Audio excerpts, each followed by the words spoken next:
Chapter 603. Miss, there are so many people buying colored paper. The good ones are almost all sold out. Should we also buy some back to the residents to prepare for Miss to attend the begging festival? Lian Xiao stood on her tiptoes to look inside and was almost pushed to the ground by the crowd. Ning Shu grabbed her and pointed to the crowd. Are you sure you can squeeze in? Forget it, even if I buy them back, I don't have time to make lanterns. Let's just buy 2 charcoal pens and go. Forsythia was disappointed. Okay. Ning Shu took Forsythia through the girls' dresses. It was not easy to buy charcoal pens, but it was difficult to squeeze them out. As soon as she walked out of the Once-You pavilion, she saw Hui Mo rushing to her, panting, I finally found you. Lady Ning, something bad happened. Something bad happened. Don't panic. Tell me slowly. What happened? Ning Shu's eyebrows suddenly jumped and she had a bad feeling. Is there something wrong with Yuan wanting? Hui Mo was sweating profusely. He gritted his teeth in frustration. I followed your order and immediately went to arrest Yuan Enting. It went very smoothly. Yuan Enting didn't say a word. He confessed that he had tampered with the stone tablet 10 years ago. But I didn't expect that as soon as I escorted him to the Supreme Court, the 6th Prince's men took him away by force. They also said that the case would be handed over to them and we didn't need to intervene. What about Liu Larosan and his wife? Hui Mo was angry. They also have them. What does 6th Prince mean? Does he want to compete with us? After using us, you kick us away. You're in a hurry to kill us before the grinding is even done. Isn't that bullying? Ning Shu bit her finger hard and frowned. She pulled Hui Mo up and said, let's go. Come with me to find Xiao Yuni. Get him back. Hui Mo frowned. But what if Xiao Yuni doesn't give it to us? Ning Shu looked around and saw that the horse carriage was moving too slowly. She immediately took off the harness and held onto the saddle. Her body was like a crescent moon as she stepped onto the horse's back. Even if you don't want to give it to me, I will bring them back. Huemore and Zigue, follow me. Lian Xiao, I will leave the rest to you. 3 fine horses whizzed past under the scorching sun. The hooves of the horses sounded half of the capital, but the eyes of the people on the horses were firm.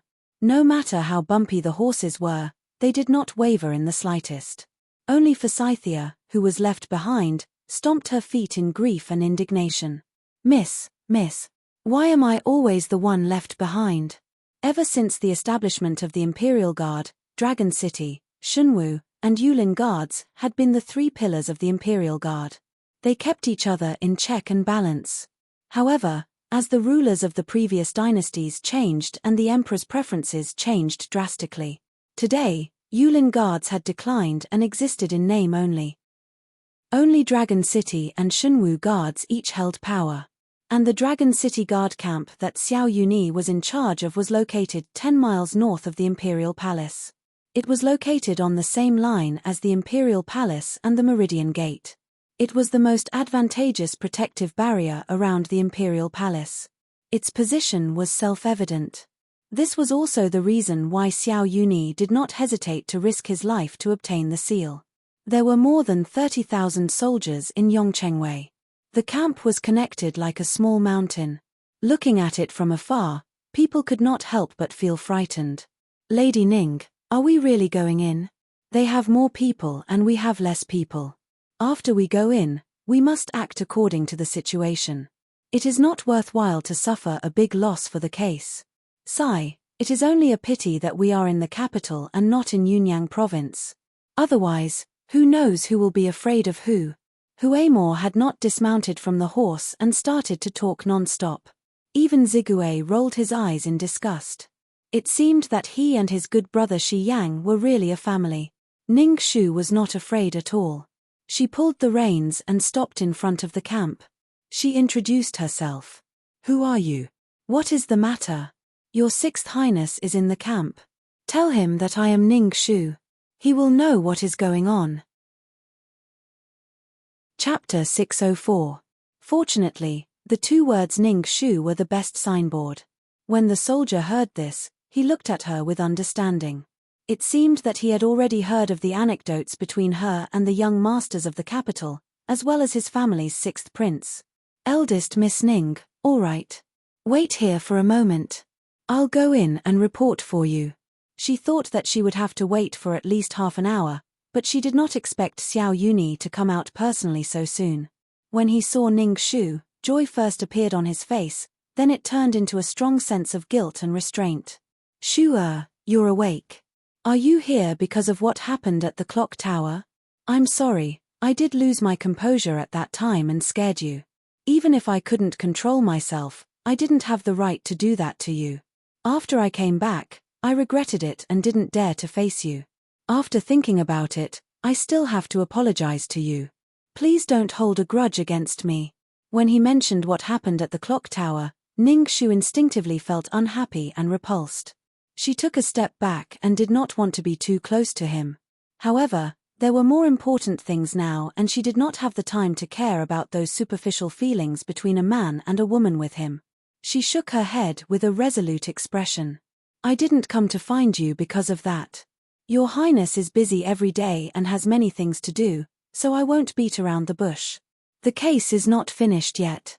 Your Highness, please hand Yuan Wanting and Liu Laosan and his wife to me. Oh, it's this. Xiao Yuni's expression changed and his eyes signaled for the guards behind him to come closer. He smiled warmly at Ning Shu. I've already told you in the Imperial Mausoleum that the case is basically solved now. You've worked hard these 2 days, so let me finish the rest. Don't worry, I won't steal your credit. Someone, prepare a carriage and send Shua back for me. Ning Shu frowned deeply. Zigui and Hui Mo came forward at the same time, not letting anyone touch Ning Shu. Separated by the two of them, Ning Shu faced Xiao Yuni with an extremely determined expression and said clearly, since I'm here, I won't leave easily. According to the laws of Great Yu, criminal cases have always been handled by the Ministry of Justice and the Supreme Court. There has never been a precedent for the military camp to intervene. Moreover, this case was given to me by the Empress to investigate from the beginning. Although we have found some clues and suspicious people, their confessions are all missing. The motive of the crime is unclear, and the whereabouts of the children are even more unclear. You told me that the case can be closed, but Ning Shu can't comply. Xiao Yuni sighed helplessly. He turned sideways and raised his hand to pat the 2 statues outside the camp.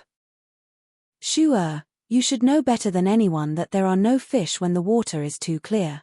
There were some things that didn't need to be investigated too closely. As long as the general situation was right and the most fundamental problem was solved, what did the details matter? You found the evidence yourself and the process of the crime was also cleared up by you. Brother Hui Mo beside you can also prove it. That Yuan Wanting confessed everything as soon as he saw the soldiers. What's there to hesitate about? Isn't the most important thing now to announce the results of this case to the public as soon as possible to prove Mother's innocence and also to eliminate the fear of the people in the capital? As for the children that we haven't found, we will definitely be able to find out their whereabouts from the criminals after 2 days of torture. Shu, you don't have to worry. His attitude made it clear that he didn't want Ning Shu to intervene, but the more he acted like this, the more it aroused the doubts in Ning Shu's heart. She clenched her fists and argued. Yes, Your Highness is right. There are no fish when the water is too clear. There are priorities and the overall situation should be the most important. If it was other things, Ning Shu wouldn't be able to say anything. But this case was taken over by me personally. It's too hasty to conclude that it was done by them based on the clues we found. There were many unjust and false cases in the world because of this. If I accidentally wronged them in order to close the case as soon as possible, even if Ning Shu blindfolded herself, she wouldn't be able to face her conscience. Your Highness said that the case has basically been investigated, then have they confessed their motive? Where did they get the guts to be enemies with the royal family for no reason and frame the Empress? If Your Highness can't even convince me, how can you convince the millions of people in the world? Chapter 605. In the face of Ning Shu's interrogation, the smile on Xiao Yuni's face turned cold. He looked at the fierce and arrogant fangs in his palm, narrowed his eyes and looked back at Ning Shu with a faint smile. I've investigated. Yuan Wanting is a scholar who has never passed. His ancestors were the lowliest masons. He has tried many times to pass the Jinsha exam but failed. He is full of anger and even has a twisted mentality. He can't be judged by common sense. His neighbors have heard many times that he was dissatisfied with the court after drinking, so it makes sense that he bribed Liu Laosan and his wife to do this case. Moreover, Yuan Wanting was a teacher of the academy. His first lost child, Qian Dongbao, was his student. This kind of person is the best at bewitching the hearts of young children. It's only natural that he would do this series of cases. As for the statement you want, I can make it public in less than 2 hours. Shu, do you have any other doubts? Looking at Xiao Yuni, who had completely torn off his mask, Ning Shu's heart turned cold. Her nails dug into her palms and she could not hide her shock and anger. Your Highness, are you going to make a confession by torture? Looking at the undisguised anger and disappointment on Ning Shu's face, Xiao Yuni felt a stab of pain in the deepest part of his heart that had been deliberately buried. The image of the two of them sitting on a tree branch and looking at the sunset as they talked about their lifelong dreams when they were young floated in front of him like smoke. He subconsciously closed his eyes and let go of the iwu under his palm. He walked in front of Ning Shu and forcefully peeled off the ink in front of him. He looked at Mo Ruhai in dark brown and said in a low voice, Shu, even if it's for the peace of the country and the safety of the people, don't cause any more trouble. I can promise you that as long as you don't touch this case again, I, Xiao Yuni, will use my life as a promise to keep your mother safe. But if you are stubborn and insist on holding on to this case, then no one can guarantee what the result will be. Shu, do you understand what I mean? Ning Shu's body trembled and her eyes widened in shock. She said in a trembling voice, Are you using my mother's safety to warn me? It's not a warning, but a kind persuasion. Shu, you know that I can treat everyone in the world coldly, but I can't bear to treat you that way. Otherwise, I would have already. There were some words that he almost blurted out, but he forcefully restrained himself at the crucial moment.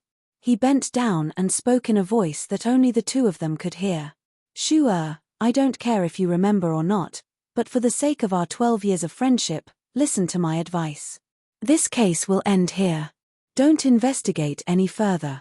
After that, I will immediately arrange for you to leave the capital. The longer you stay here, the closer you are to the unknown danger. I can't tell you too much. I can only tell you that this is a vortex that has spanned 25 years. You, Xiaoho Qing, your mother, great elder princess. We are all playthings in that person's hands. No matter who you want to save, you are destined to die with them in vain. Go, don't hesitate. Now the situation is the most chaotic, I will find a way to help you leave here. When the situation is stable, I will take you back and you will be my empress. Coming out of the camp, Ning Shu was still trapped in that unspeakable fear. She was sweating because of the summer wind, but she couldn't help but want to hug herself to resist the bone-chilling coldness. Hui Mo obviously noticed that something was wrong with her. Lady Ning, what's wrong with you? What did Xiao Yuni say to you just now? At this time, he was still chattering. Zi Gui angrily pushed him aside and hugged his miss with his body. She couldn't say anything, and only a pair of watery eyes showed her worries. Leaning against Zi Gui for a long time, Ning Shu found the temperature in her body. She shook her head and forced a smile. Nothing. He just warned me not to investigate any further. Hui Mo hesitated and said, Then, what are you going to do? Are you going to investigate or not? Ning Shu turned her head to look at the solemn and serene tents behind her, the cold gleam of swords and sabers. Then she looked at the noisy human world a street away. In the end, she closed her eyes and allowed herself to bathe in the most dazzling sun in the world. She said, Investigate. The more they stop it, the more it shows that there are still many doubts in this case. Xiao Yuni is afraid, the Empress is afraid, and what they are most afraid of is the truth. If they pave the road to Mother's safety with other people's blood, then Mother will hate the safety obtained in this way. Chapter 606. Hui Mo scratched his head and smiled bitterly, but the witnesses are all in their hands. How can we investigate next? Rely on luck. Ning Shu pondered for a moment and then called Hui Mo and Zi Gui to get on the horse. She waited until the camp was 2 li away from them and there was no one around before she slowed down and asked, Hui Mo, did you find anything else when you were trying to catch Yuan Wenting? Hui Mo said, Yuan Wenting's house is broken. Except for the frightened children in the yard, the house is full of alcohol. We didn't find anything useful for a long time. However, when I came to arrest him, he said something very strange. He said, since you're here, there's no need to trouble you to use your knife. I'll go with you. Although my house is poor, the pile of books is still worth a few copper coins. Don't mess them up for me. When I come back, I still need to sell them for wine. It feels like he knew that we were going to arrest him. Ning Shu added, he knew that he would be arrested, but he didn't run away. Hui Mo nodded repeatedly, yes, that's what I meant. This person is always strange and muddle-headed. I don't know what he is thinking. On the way to the Supreme Court, he was still laughing. I said to him, why are you laughing when you are about to eat prison food? He laughed even more arrogantly and said that the prison food in the Supreme Court was good. Unfortunately, even if he ate prison food, he wouldn't be able to eat this house. Later, I thought that he seemed to have expected that he would be kidnapped by Xiao Yuni. Damn it. Don't say that he is a teacher. It is more believable to say that he is a fortune teller who set up a stall under the Taiping Bridge. Ning Shu's eyebrows twitched. Her sweaty hair stuck to her beautiful cheeks. She raised her hand and wiped it casually, so, he has expected everything today, but he didn't go anywhere. He just waited at home. This person is definitely not as simple as revenge. Let's go back to Aoshuang Academy and take a closer look. Hui Mo pulled a long face. Are we leaving again? I haven't eaten lunch yet. Ning Shu took out a wrapped meat patty from her sleeve and threw it to him. Here, it's ready for you. Wow, Lady Ning, you're so nice. It smells so good. Wait, let me finish eating before we leave. What if I choke to death while eating? You really don't know how to take care of women. Sigh. I can almost figure out where the capital is with my eyes closed. Regardless of whether Hui Mo was willing or unwilling, resentful or sad, they once again arrived at the gate of the Aoshuang Academy. The students inside naturally went home in a panic. After a careful search by the officials, the gate of the academy was opened. The worthless junk inside was torn apart, and the fragments of wine jars were scattered all over the ground. They had to be careful when they walked. Even a thief would not be interested in patronizing this place. Ning Shu and the others carefully avoided the mess on the ground and pushed open Yuan Wenting's study, which was also his living room. His precious books that were waiting to be exchanged for wine were still there, but each of them seemed to have been flipped through and were scattered on the ground. No one cared about them. Ning Shu flipped through the books on the floor one by one and found that they were all common books and biographies that could be found on the market. She didn't even see a single copy of a famous classic, so she couldn't see anything special about them. Hui Mo, I've checked the 4 treasures of the study one by one, and I didn't find anything wrong with them. Zi Gui held the book and shook his head. Ning Shu frowned in confusion. It shouldn't be like this. Just when Ning Shu was muttering to herself, Hui Mo's eyes turned and he suddenly shouted behind, "Who is it?" Chapter 607. Who is it? Come out. Hui Mo's hand was faster than his eyes. Before his voice died away, he had already grabbed the boy and flew out. The short figure behind the door immediately rushed out like a frightened animal. It's a kid.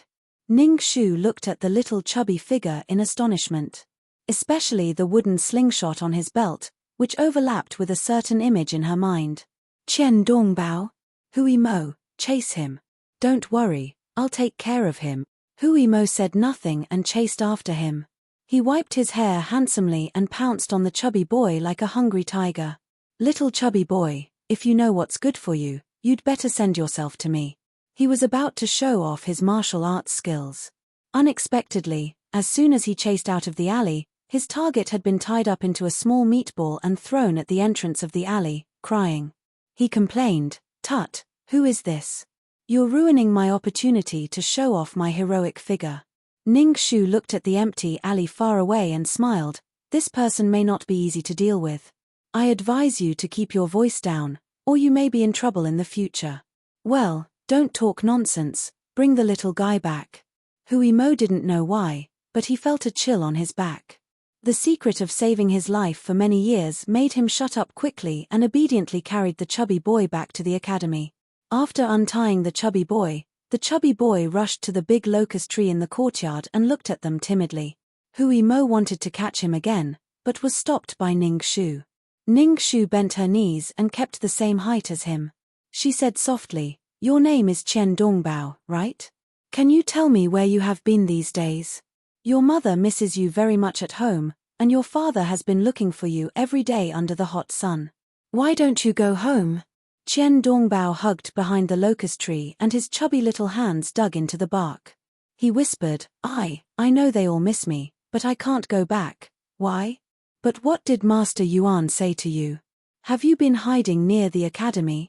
The little fatty lowered his head and did not say anything. Ning Shu was not discouraged and continued to ask, why did he ask you to hide? Other than you, are there any other children? Wang Xiaosheng, Zhao Mian Ling do you recognize these children? Little fatty still didn't say anything. Hui Mo became irritable. Little fatty, don't refuse a toast only to be forced to drink a forfeit. We almost turned the capital upside down these 2 days. We didn't even sleep or eat, just to save you little brats. You guys, on the other hand, foolishly risking your lives for the wicked. Be careful not to be killed, do you know that? Qian Dongbao became anxious. He raised his head and shouted, the headmaster didn't trick us. The headmaster was a good man. You're not allowed to talk nonsense. Hey! What kind of bewitching potion did Yuan Enchanting feed you to brainwash you like this? Hui Mo was so angry that he rolled up his sleeves and wanted to rush over and beat the boy to wake him up. Ning Shu glared at him and asked him to go aside first. Then she thought for a moment and changed the way she asked, Dongbao, I asked your classmates, including your mother. They all said that you are a smart boy. Since you are here, there must be something important. Is it because Master Yuan expected that we would come, so he asked you to pass a message to us? Compared to Hui Mo, Ning Shu was really a good person.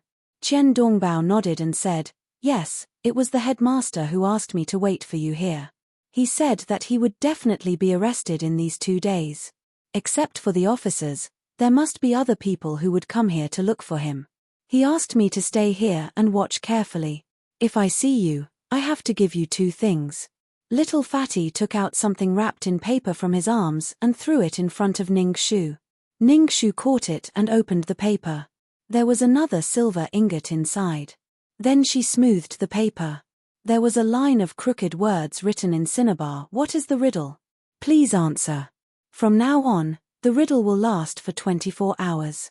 If you can't answer the riddle in 1 day, I will give you a child's body. After 7 days, all of you will die. Heaven's Choice 15, Living Dead Yuan Enchanting.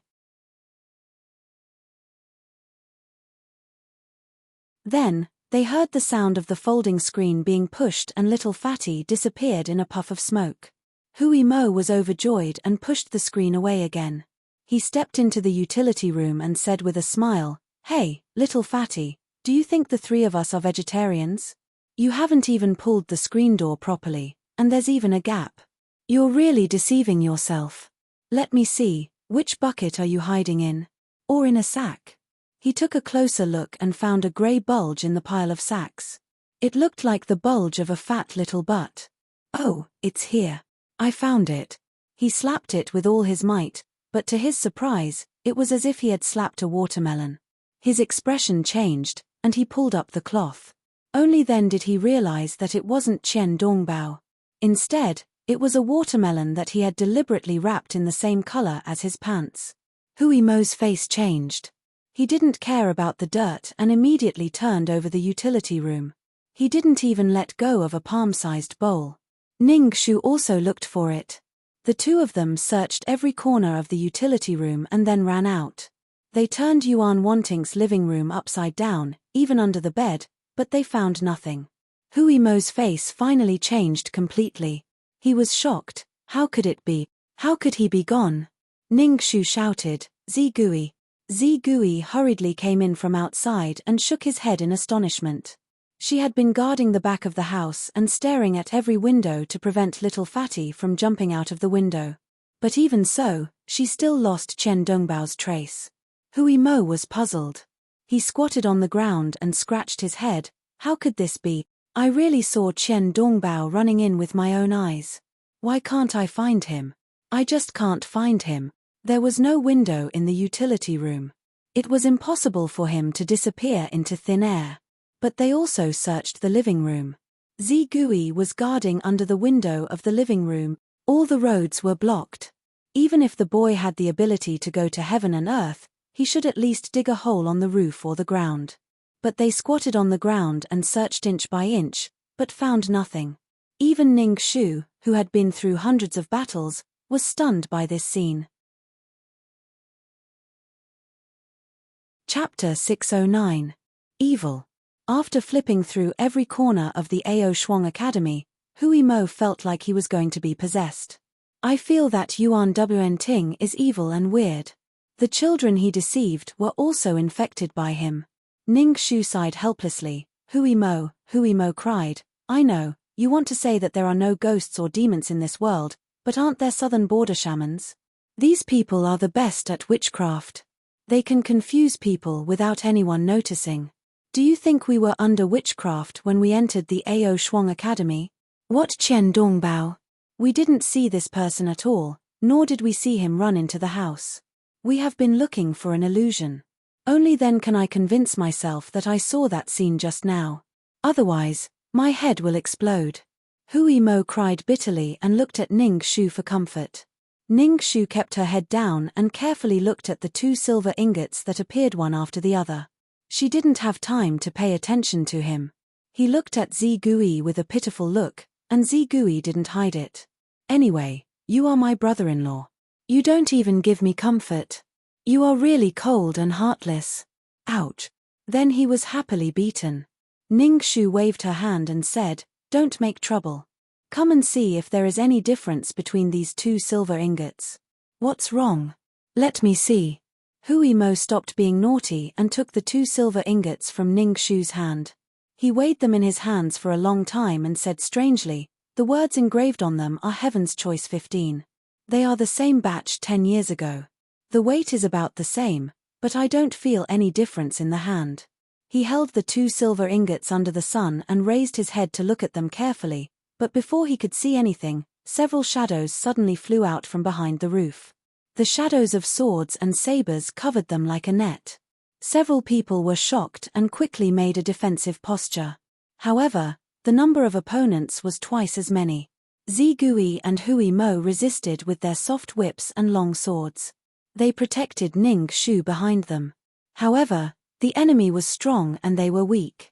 Each of these people was agile and ruthless. Every move was aimed at their weakness. Soon the 2 of them fell into a disadvantage. Zigui looked at Ning Shu anxiously. Hui Mo blocked the blow to his chest with his sword. He endured the blood in his chest and hissed, Lady Ning, you, go first. However, the 6 blood blades had already surrounded them like turtles in a jar. Even if they had wings under their ribs, they would not be able to find a way to escape. Seeing that Zigui's arm had been slashed, an assassin's eyes shone with a fierce light as he slashed down at Ning Shu with both hands. At that moment, her heart stopped beating and her breathing stopped. Ning Shu's clear pupils shrunk into a small black star. In that black star, there was a blade glowing with blood. It was aimed at her forehead, but just as it was about to cut her in 2, the arm swayed for some reason, brushing past her hair and cutting through the air. Only a strand of her hair flew down in the air. In that short moment, it seemed to be less than a second, but it made Ning Shu step back several steps. She shouted at Hui Mo, don't worry about me, they want to rob the silver ingots. However, it was too late. Hui Mo was rushing over to save her. In a hurry, he inadvertently exposed an obvious flaw. His back was hit hard by the killer and the killer took the silver ingots from his arms. These people achieved their goal and did not want to fight anymore. They left the place at the same time, leaving only a mess. Chapter 610. How are your injuries? Ning Shu asked anxiously. Zigui pressed his back against the locust tree, indicating that he only had a shallow cut on his arm and that it was nothing serious. Hui Mo also shook his head and blamed himself. These people's martial arts skills are far above mine. I'm too useless.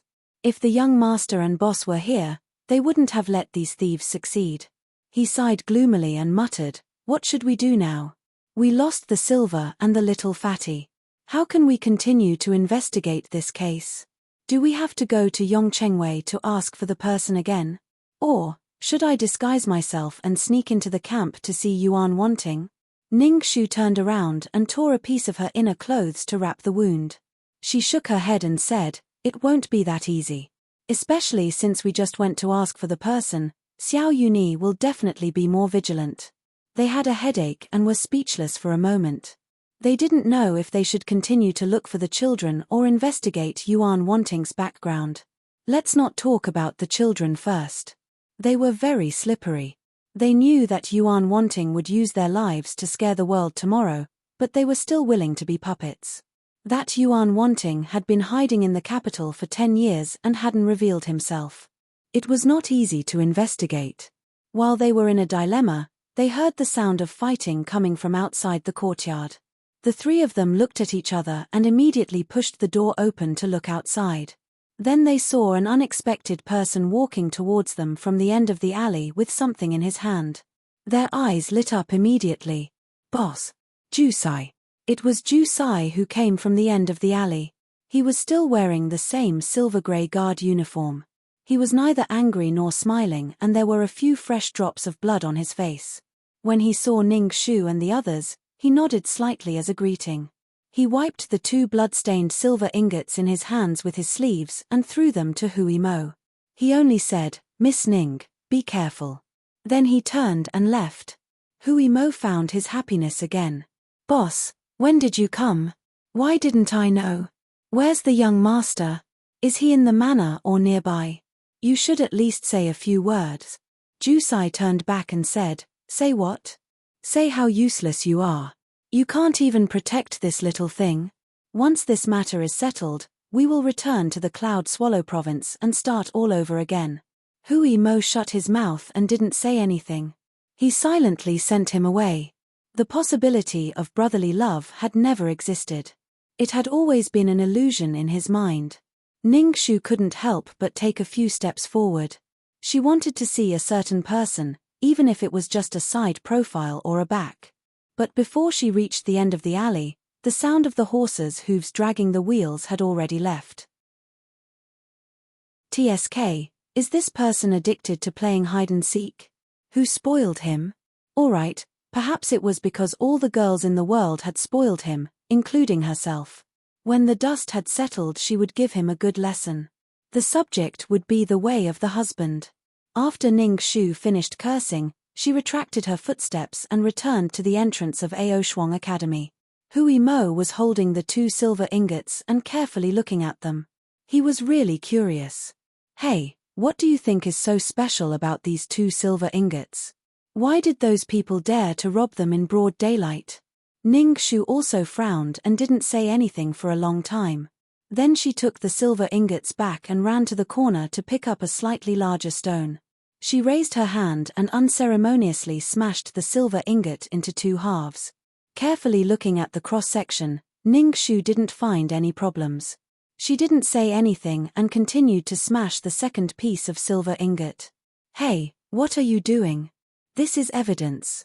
You just smashed it like that." "Damn." Hui Mo was shocked. He was just about to stop her, but when he saw the abnormal dark gray color in the center of the silver ingot, he was shocked. "This color is not right." He stepped forward and touched it. He was shocked. "Why is it lead? This piece is fake." Throwing the stone aside, Ning Shu picked up the other half of the silver ingot. Her eyes were like a torch. She said, "To be precise, this silver ingot is made of 3 kinds of materials. The outer layer is silver, and the middle layer is white copper and lead. The ratio of these materials is very delicate. It is impossible to detect any abnormality from the appearance of the weight. Then how did you guess that there was a problem? Fine beads of sweat condensed into water droplets, wetting the soft hair on her temples and climbing up her slender white neck. She didn't have time to wipe it. She said with certainty, intuition. First, there are 2 silver ingots. One was deliberately left behind by Zimo and Qinshin last night. The second one was given to us by Qian Dongbao. If the 2 were exactly the same, Qian Dongbao wouldn't have taken the risk to appear today and give the second one to us for Yuan wanting. So, there must be a difference between the 2 silver ingots. Secondly, the actions of the men in black. We got the first piece last night, but the men in black didn't do anything until we got the second piece today. If there's no problem, then the dozens of cases I've been investigating over the years would have been for nothing. After listening to her analysis, Hui Mo and Zi Gui suddenly understood. However, before Ning Shu finished, she raised her head and looked at them with shining eyes. Her eyes were frighteningly bright. I may know Yuan Wanting's motive. Zi Gui curiously moved closer. Hui Mo's curiosity was completely aroused. He opened his eyes widely and asked, "What is it?" "I can't tell you yet. Now we have to go to the Supreme Court and the Ministry of Justice to find out everything related to Zhao Mingzhen's case. If we are late, everything may be destroyed. Hurry up."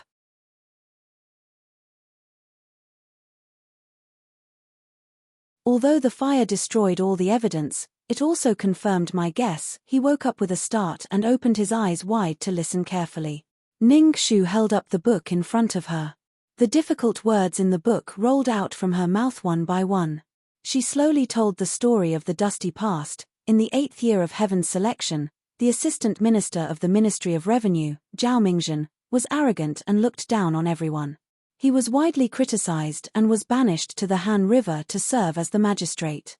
During his tenure, he didn't repent but became even more arrogant. He practiced favoritism and embezzled countless money. He was too extravagant to talk about. He secretly imitated Jiyu Meng Changjun and recruited 3,000 followers. Among the 3,000 followers, there was a man named Yuan Tianwang. He failed many times and regretted that he didn't get the chance. He went to the Han River Prefecture and joined the Zhao sect. He became the Zhao sect's lackey. He repeatedly proposed evil plans to win the Zhao sect's trust and gradually became the Zhao sect's left and right hand. The 15th year of Heaven's selection, Zhao Mingzhen, appeared in the world. He couldn't resist the fear and committed suicide. Yuan Tianwang hid himself and was eventually captured and killed by the people. Hui Mo was shocked. "You mean, this Yuan Tianwang is the Yuan Wanting who appeared in front of us today?" Ning Shu closed the book and nodded quietly. Her fingertips were trembling slightly, but her words were heavy and powerful.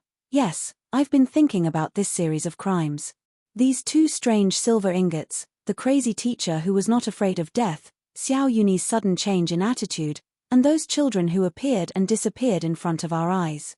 These seemingly messy clues seemed to be related to each other. When I saw the fire with my own eyes, I suddenly connected them all together and got confirmation. They are all closely related to Zhao Mingzhen who committed suicide 10 years ago. The Yuan Wanting today is Yuan Tianwang. He set up this case 10 years ago with only one purpose, to clear Zhao Mingzhen's name. Because the dog official with the surname Zhao, who was reviled and despised by the people, suffered the biggest injustice in the world. Chapter 612. Hui Mo subconsciously stood up and retorted. His head hit the roof of the carriage and he didn't even have time to rub it. "What are you talking about? How is that possible?" But he was also at a loss when he said that, because all kinds of clues had already pointed to this speculation. Ning Shu raised her hand and quietly poured a cup of tea. The transparent water fell into the blue teacup after the rain, stirring up a series of ripples on the surface of the water. She dipped her slightly cold fingers in the tea and left a mark on the dark table where her fingertips touched. "I began to suspect that it started from the fire at the pier last night. Generally speaking, the murderer of a serial case will have 2 patterns of behavior. One is that the first time he commits a crime, he will be greatly satisfied and believe that this way of committing the crime is very safe, so he will commit one case after another. The second pattern is that the murderer's mentality becomes more and more twisted and crazy with each crime. In order to seek greater stimulation, he will break the original bottom line step by step and adopt a more crazy way of committing the crime to create greater fear and attract more attention. But this serial case is completely different from the other two. Did you notice? The first 4 children had all disappeared without a trace, and only then did their relatives realize it. Only the last case, Xiaoyuan, Qinxin, and Zimo, the 3 children who were just over 10 years old, caused such a huge commotion. In front of hundreds of us, they managed to escape from the fire and save people, causing a huge commotion in the city. Wasn't he afraid that such a big movement would cause the children to have an accident and fail, or accidentally leave behind something that could be used against him? Such a sudden and risky way of committing the crime. Was it because he had to do it and wanted to convey something to me? At that time, I thought so, but it was just a guess.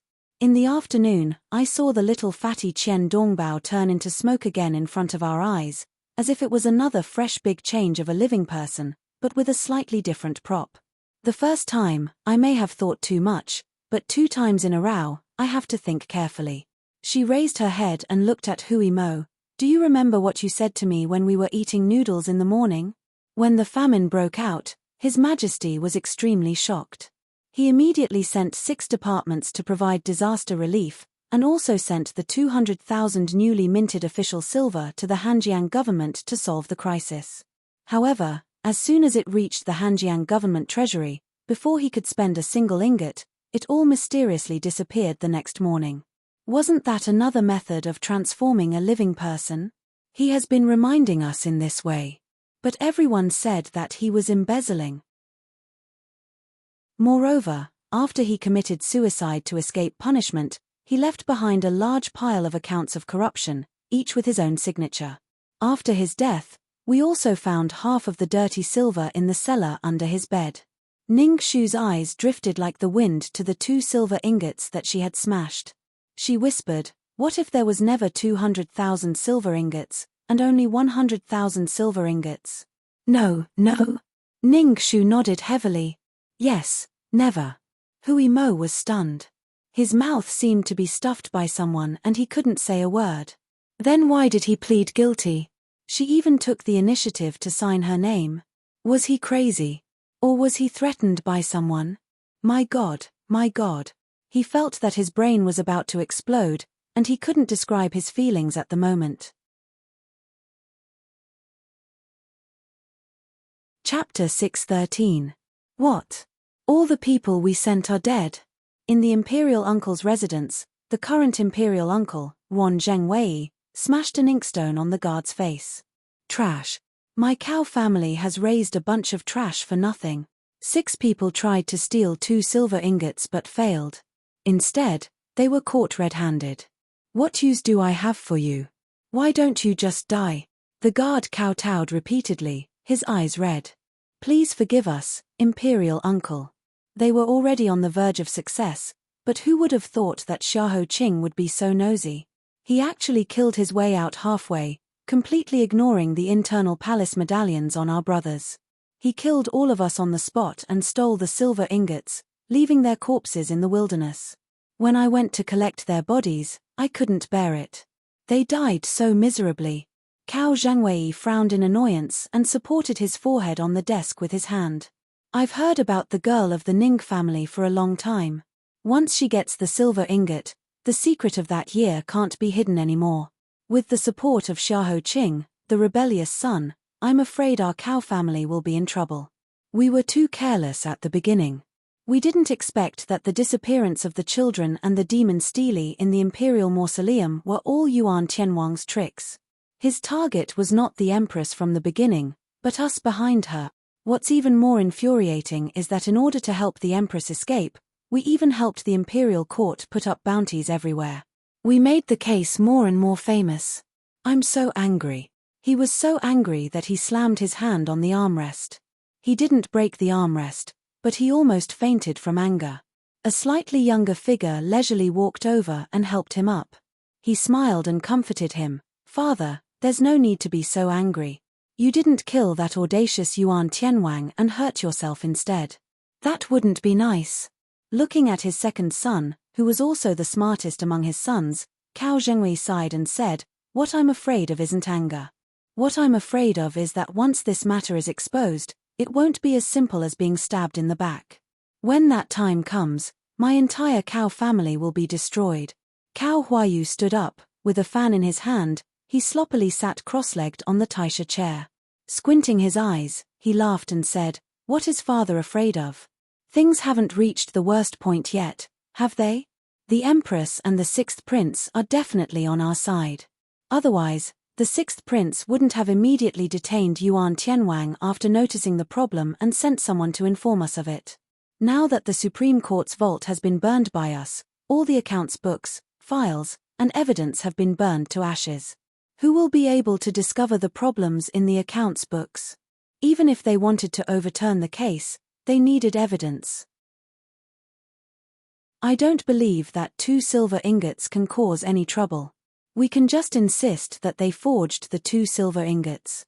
Moreover, Yuan Tianwang was currently in prison. Back then, Zhao Mingzhen was able to commit suicide for fear of punishment. Today, Yuan Wanting repeatedly committed serious crimes and framed the current empress of the nation. After being arrested, he was terrified and walked the same path as Zhao Mingzhen. What was there to be confused about? I don't believe that after Yuan Tianwang's death, he will be able to crawl out of hell and continue to instruct those little bastards to go against us. He was very young, and his facial features were gentle. However, it was because of this that such words coming from his mouth made people's hair stand on end. Even Cao Zhengwei couldn't help but look at him from the side. After thinking for a while, he patted his shoulder and said, "My father and your aunt didn't misjudge you. Compared to you, father is old and has lost the decisiveness of the past. Then, we will act according to this plan. Remember, we must eliminate the weeds and the roots. We must not leave any evidence behind. If necessary, we must eliminate those children as well. Otherwise, there will be no end to the trouble." Cao Huayu closed his fan and stood up with a smile. "Father, don't worry. Your son will not disappoint you. Anyone who dares to threaten my Cao family will regret living in this world."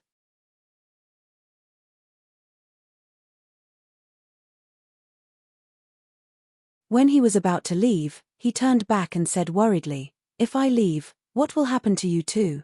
What if there's another sneak attack?" Ning Shu shouted, "Don't worry, I have my ways. Don't hesitate, let's go." "Good. You must be careful." Hui Mo didn't delay any longer. He tightened the reins and merged into the golden afterglow of the sky. In the carriage, Ning Shu closed her eyes and prayed silently in her heart. She prayed that God would at least open his eyes once. Just once, just once. Don't let this world not see any justice. However, God was ruthless after all. Ning Shu and Zi Gui waited from Yusha to Shusha, and from the evening until the sky turned dark. When they returned to Hui Mo, their eyes were red and filled with tears. He trembled as he climbed down from the horse and walked in front of Ning Shu. "We were still, one step too late." When Xiao Yunsu brought people to the camp to rescue Yuan Wanting was already dead. Yong Chengwei gave the cause of death as suicide. He hung his belt on the beam and ended his life. It was the same cause of death as Zhao Mingzhen that year. The same cause of death. What was this? This was the loudest and most sarcastic slap in their face. Chapter 615. From the moment Xiao Yuni snatched her away, we were destined to lose the opportunity. What should not have happened had happened. After struggling for a while, they finally succumbed to the ruthlessness of fate. An indescribable emotion surged in her chest, making the corners of Ning Shu's eyes turn red uncontrollably. Layers of guilt crushed Hui Mo's shoulders. He squatted on the ground and hugged his head. When I came to catch him, he had already foreseen what was waiting for him. Why didn't he run away at that time? Why didn't he run away? Tell me, if I hadn't been in a hurry to catch him, and had asked him more questions and listened to him a little more, would the result have been different? He wouldn't have had to die. It's all my fault for being too rash. Why didn't I grow a brain? Why didn't I grow a brain? Ning Shu took a deep breath and walked to Hui Mo's side. She patted his head gently.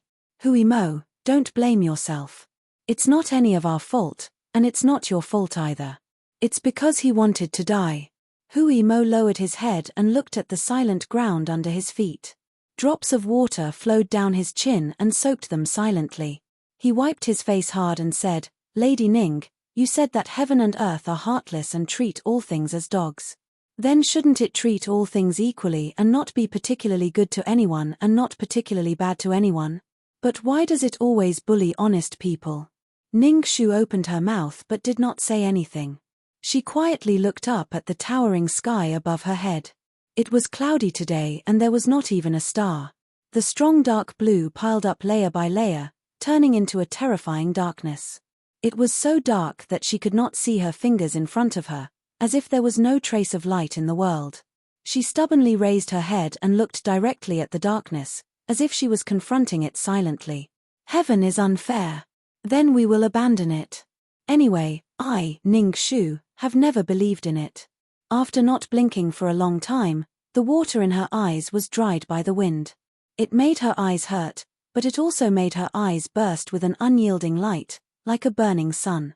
She said, the more people want to take away the justice in this world, the more I want to take it back with my own hands. The more people want to bury the truth, the more I want it to be exposed in broad daylight.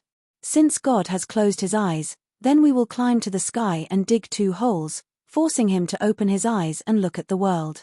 As long as we are still alive. The 3 hands were tightly clasped together.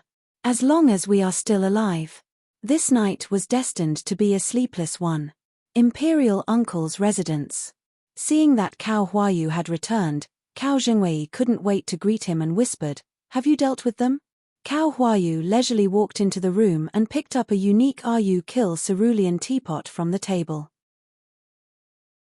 He poured himself a cup of tea and slowly drank it before saying, Father, do you still not trust your son? As a son, he naturally wouldn't dare to disappoint his father. Before the 4th prince arrived at the barracks, your son took action and killed him. Then, I pretended to hang myself and wrote a confession letter like Zhao Mingzhen. When the 4th prince rushed in and saw the confession letter, he couldn't say a single word. He suffered a great loss and left with an ashen face. Then, did you go into the palace and report this matter to your aunt? Of course. Aunt was very angry at first. That girl from the Ning family and Xiahou Qing dared to scheme against her. She had to find a chance to get rid of them completely. Then, my aunt greatly praised Ersi Hen for his prompt decision to extinguish the ashes that had reignited, completely cutting off any chance of it reigniting. He resolved our Cao family's predicament and also resolved her predicament. However, my aunt also expressed her worries.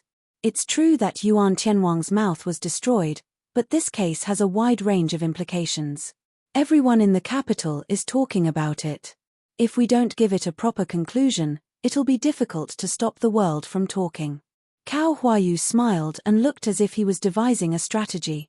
It's very easy. Tomorrow at noon, in front of the Meridian Gate, the Ministry of Justice, the Supreme Court, and the Inspectorate will sit together and announce Yuan Tianwang's crimes to the world. After his death, we'll cut off the tongues of Liu Laosan and his family and order them to sign the confession letter on the spot. When the time comes, we'll confirm Yuan Tianwang's crimes. Cao Zhengwei nodded. After a while, he turned around and said, but that Ning girl is not a soft persimmon. She's full of thorns. What if she jumps out and destroys us? Tomorrow, I'll place hundreds of pairs of eyes near the Meridian Gate. Whoever dares to go against our Cao family, don't blame me for being ruthless. Cao Huayu mysteriously curled his lips. His eyes were filled with a sinister look that didn't match his appearance. As for that Ning Shu, father, don't worry. Ersi Hen promises that she won't dare to come out and make trouble tomorrow. Instead, she'll obediently cooperate with us and put on this show until the end. Because she has no other choice. Chapter 616. Little animals born in the wild seemed to have the best intuition in the world, which was why they could grow up smoothly. Children who had not yet reached adulthood looked silly, but they had a sharpness unimaginable to adults. Qian Dongbao lay quietly in the small and cramped space, listening to the movements outside. He heard the voice of the big sister, who looked white and thin, with long eyelashes, sharp and gentle, leading people to look for him. He knew that her name was Ning Shu. The headmaster had warned him that she might be the only person in the world who could help them, so the headmaster had asked him to pass his most precious thing to her. He heard the sounds of fighting outside again. Ping ling pang lang, the sound was so scary that he didn't dare to move. He almost peed in his pants. However, he remembered that he was 8 years old this year and was a little boy. If he peed in his pants like this, he would be laughed at by his parents when he went back. Then the yard became quiet again, as if everyone had left. But he still dared not move. He waited for a long time until his legs were swaying and his body was soaked in sweat. Then he dared to climb out of the narrow space carefully. He hid behind the screen and looked around. When he was absolutely sure that there was no one in the yard and it was absolutely safe, he dared to run out of the academy along the wall like a little mouse. On the way back, he heard many people discussing their case. Every conjecture was spread like wildfire. He did not dare to listen to a single word. He deliberately made his face dirty like Zimo and the rest, disguising himself as a little beggar and slipping away from everyone's eyelids. He smelled that the people beside him had just finished cooking dinner. The fragrance floated a mile away and made his stomach growl. He was surprised to see a man who looked like his father at the end of the street. He bent his back and seemed to be asking the passers-by about something. He almost couldn't hold back his tears, but he still forced himself to sniffle and quickly ran into the alley. When he passed by a tea house, he heard a certain piece of news. His whole body swayed 3 times, as if he had lost his soul. He forcefully bit the back of his hand to force himself to take a step forward. When he finally ran into Zheng De Fang, there was a dilapidated little house in the depths of the alley. Qian Dongbao saw a tall and thin man with white hair on his temples. The man was bending over to cook dinner for others. Qian Dongbao's tears immediately fell. When the other children saw him, they all ran over in surprise. Qinshan apologized. Dongbao, what happened to you? Was he frightened? Or did he meet some bad people? It's all our fault. We're older than you. We should be the ones going out. Dongbao just cried and didn't say anything. The tall and thin man walked over and bent down to gently wipe away his tears with his sleeve. Dongbao, do you miss your father and mother? Dongbao choked with sobs and shook his head. With blurred eyes, he said, Teacher, the headmaster of academy has left. The children widened their eyes in shock. Their tender little faces revealed expressions of disbelief. Then, they lowered their heads and sobbed at the same time. The thinnest and smallest Linger lay on Qinshin's body and sobbed, Teacher. Teacher. The man closed his weathered eyes in grief. He held Dongbao's soft body in his arms and said in a hoarse voice, Don't cry, children. This is what your headmaster said. He didn't die, but reunited with Lord Zhao. However, those of us who are still alive still have to persevere. All of you are the best children in the world. Your headmaster of academy wouldn't want to see you crying in the underworld. So, let's all smile, okay? Dinner is ready. It's the dumplings that we made together in the afternoon, including the headmaster's share. The children wiped away their tears and squeezed out a tearful smile with difficulty. Okay, including the headmaster's share. Everyone laughed and gathered together to eat the dumplings happily. Not long after they put down their chopsticks, Dongbao, Mion and the rest started to feel sleepy. The children fell asleep one by one and no one could wake them up. Only the tall and thin man stood there quietly and looked at them silently. Zimo, Qinshin, and Xiao Yuan opened their eyes silently and walked behind him.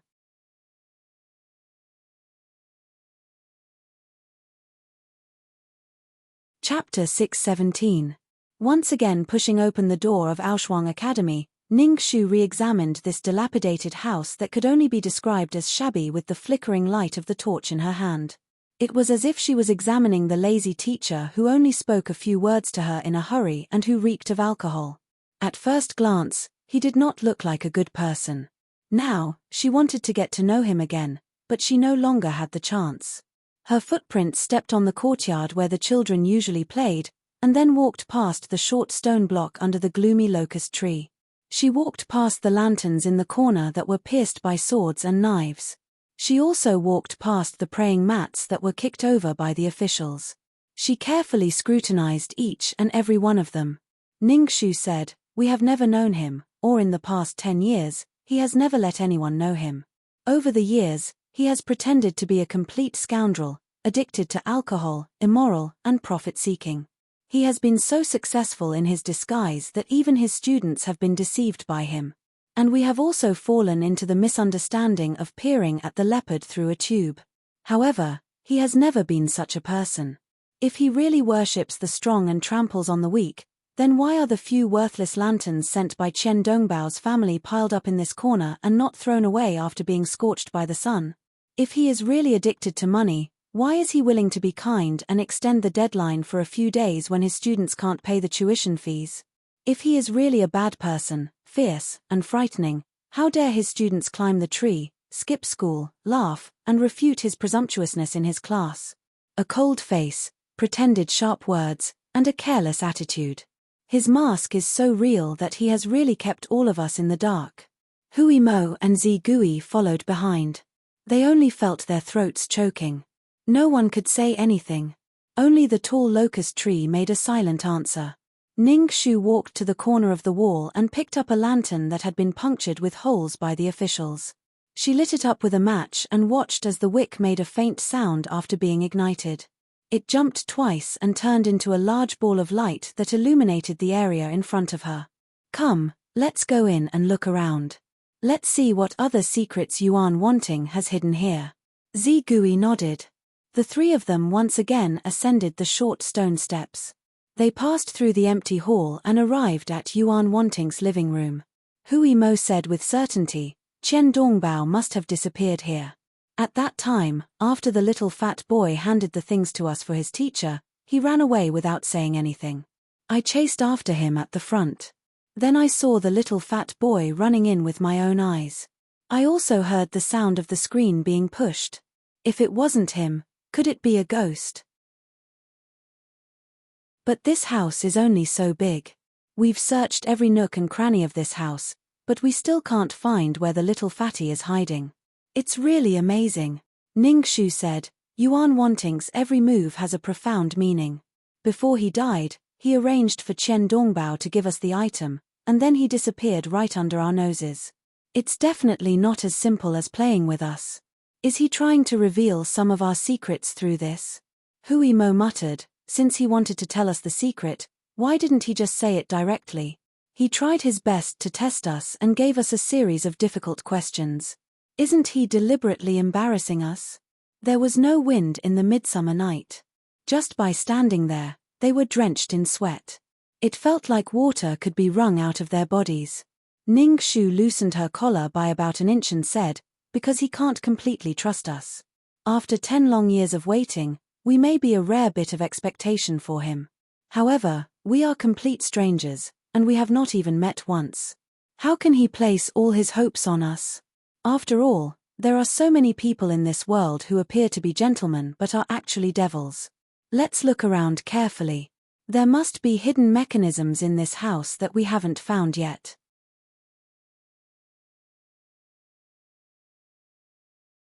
Chapter 618. 7 or 8 lanterns lit up the messy house.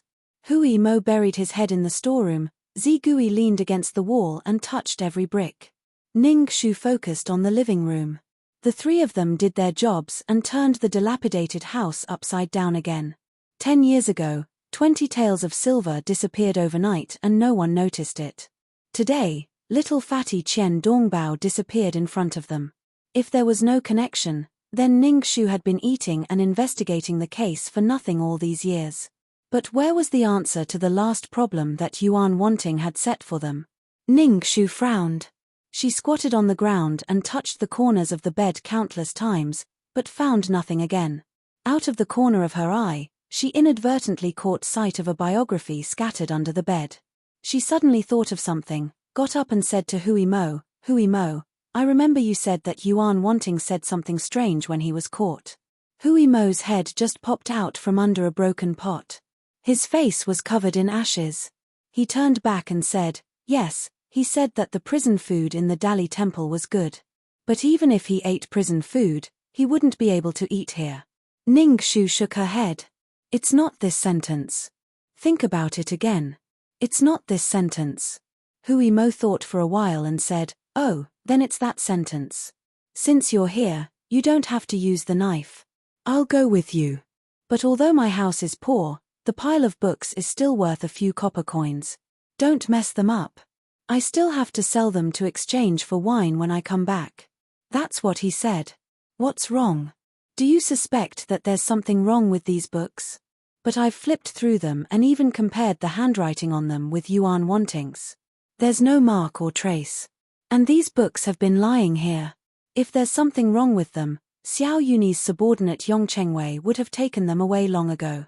Under the warm orange light, Ning Shu's face was covered in sweat, as if she had just been fished out of the water. However, her eyes were increasingly calm, like two crystals that had been polished and shone brighter. Her gaze fell on the three extremely shabby bookshelves and she said in a low voice, what if he's not talking about the books on the bookshelves, but the bookshelves where these books are placed? Hui Mo blinked and asked Zigui to come forward to check. When they pushed the second bookshelf, they found something strange. Wait, why can't this bookshelf be pushed? There must be a mechanism inside. When they pulled out a wooden plank from the bottom of the bookshelf, they finally found an unusual protrusion in a hidden corner. With a gentle press of their fingers, only a faint muffled sound was heard. The brick wall that originally separated the living room and the utility room actually slid to the left, along with the door that led to the utility room. It overlapped with the wall and slowly separated until the dust settled, revealing half of a brand new doorway. And through this mysterious half of the doorway, they actually saw another incomparably dark and narrow space. It was less than a foot wide and could only allow an adult to enter sideways. But this narrow space was enough to hide the biggest secret in the world. That's the slingshot on Little Fatty. Hui Mo took a closer look and hurriedly ran over to pick up the wooden slingshot on the ground. He was hiding here just now. How can this Yuan Wanting be so capable? It's. Who would have guessed that this shabby yard, which even beggars wouldn't look at more than a few times, actually hid such an uncanny workmanship? Hui Mo was stunned and couldn't close his mouth. I'm afraid that even the best craftsman in the Ministry of Works can't make such a mechanism. It's flawless. Ning Shu shook her head and said, don't forget, his ancestors were extremely famous craftsmen. Otherwise, he wouldn't have been chosen to repair the imperial mausoleum based on his ancestors' reputation. This person, he's really a rare genius. However, he was a rare genius, and in the end, God was jealous of him. Today, after enduring humiliation for 10 years, he finally ushered in the underworld. So far, all the big mysteries had been solved, but the people who were hiding still didn't want to come out of the darkness. The air was so stuffy that it made people panic. The rainstorm accumulated in the clouds seemed to be about to hit them together with the unreachable thing above their heads at any time. But it didn't come down. It was like a sharp sword hanging in the sky, ready to pierce the illusion of the world at any time.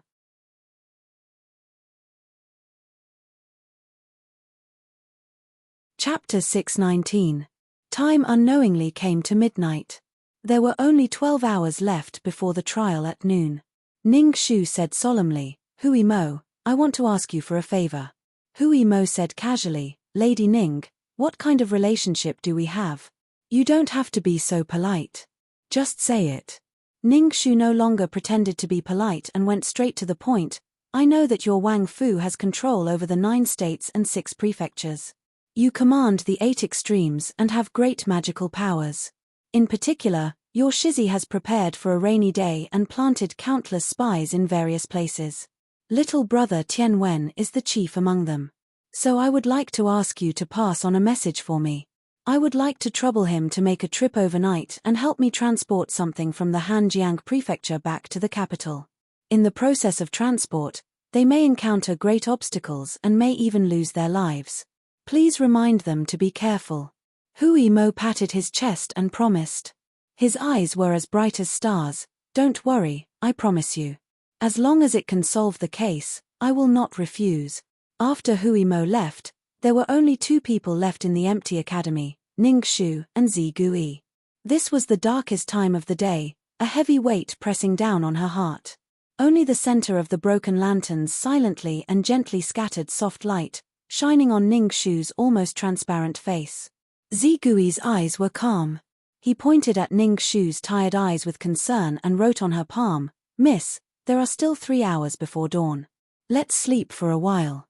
You are too tired. It's useless to stay up. It's better to have a good rest. Don't collapse first."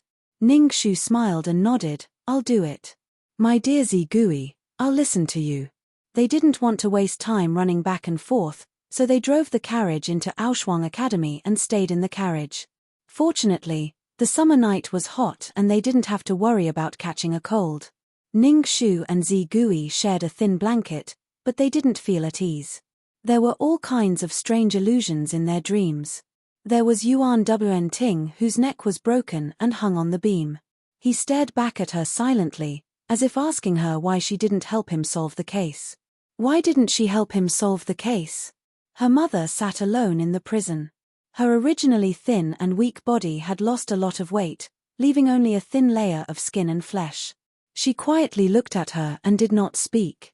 Only her pair of eyes continuously flowed with tears, as if saying, "Mother's little Shu, don't tell me you don't want me anymore. Do you want to watch your mother die with your eyes wide open?" There was Empress Cow sitting on the phoenix seat with a ruthless face. She asked her why she promised to help her solve the problem, but stood on the opposite side of her and became her enemy. Then don't blame her for being ruthless. There was also a woman wearing a mask holding a sword. She walked over with a grin and pierced her chest with a sword.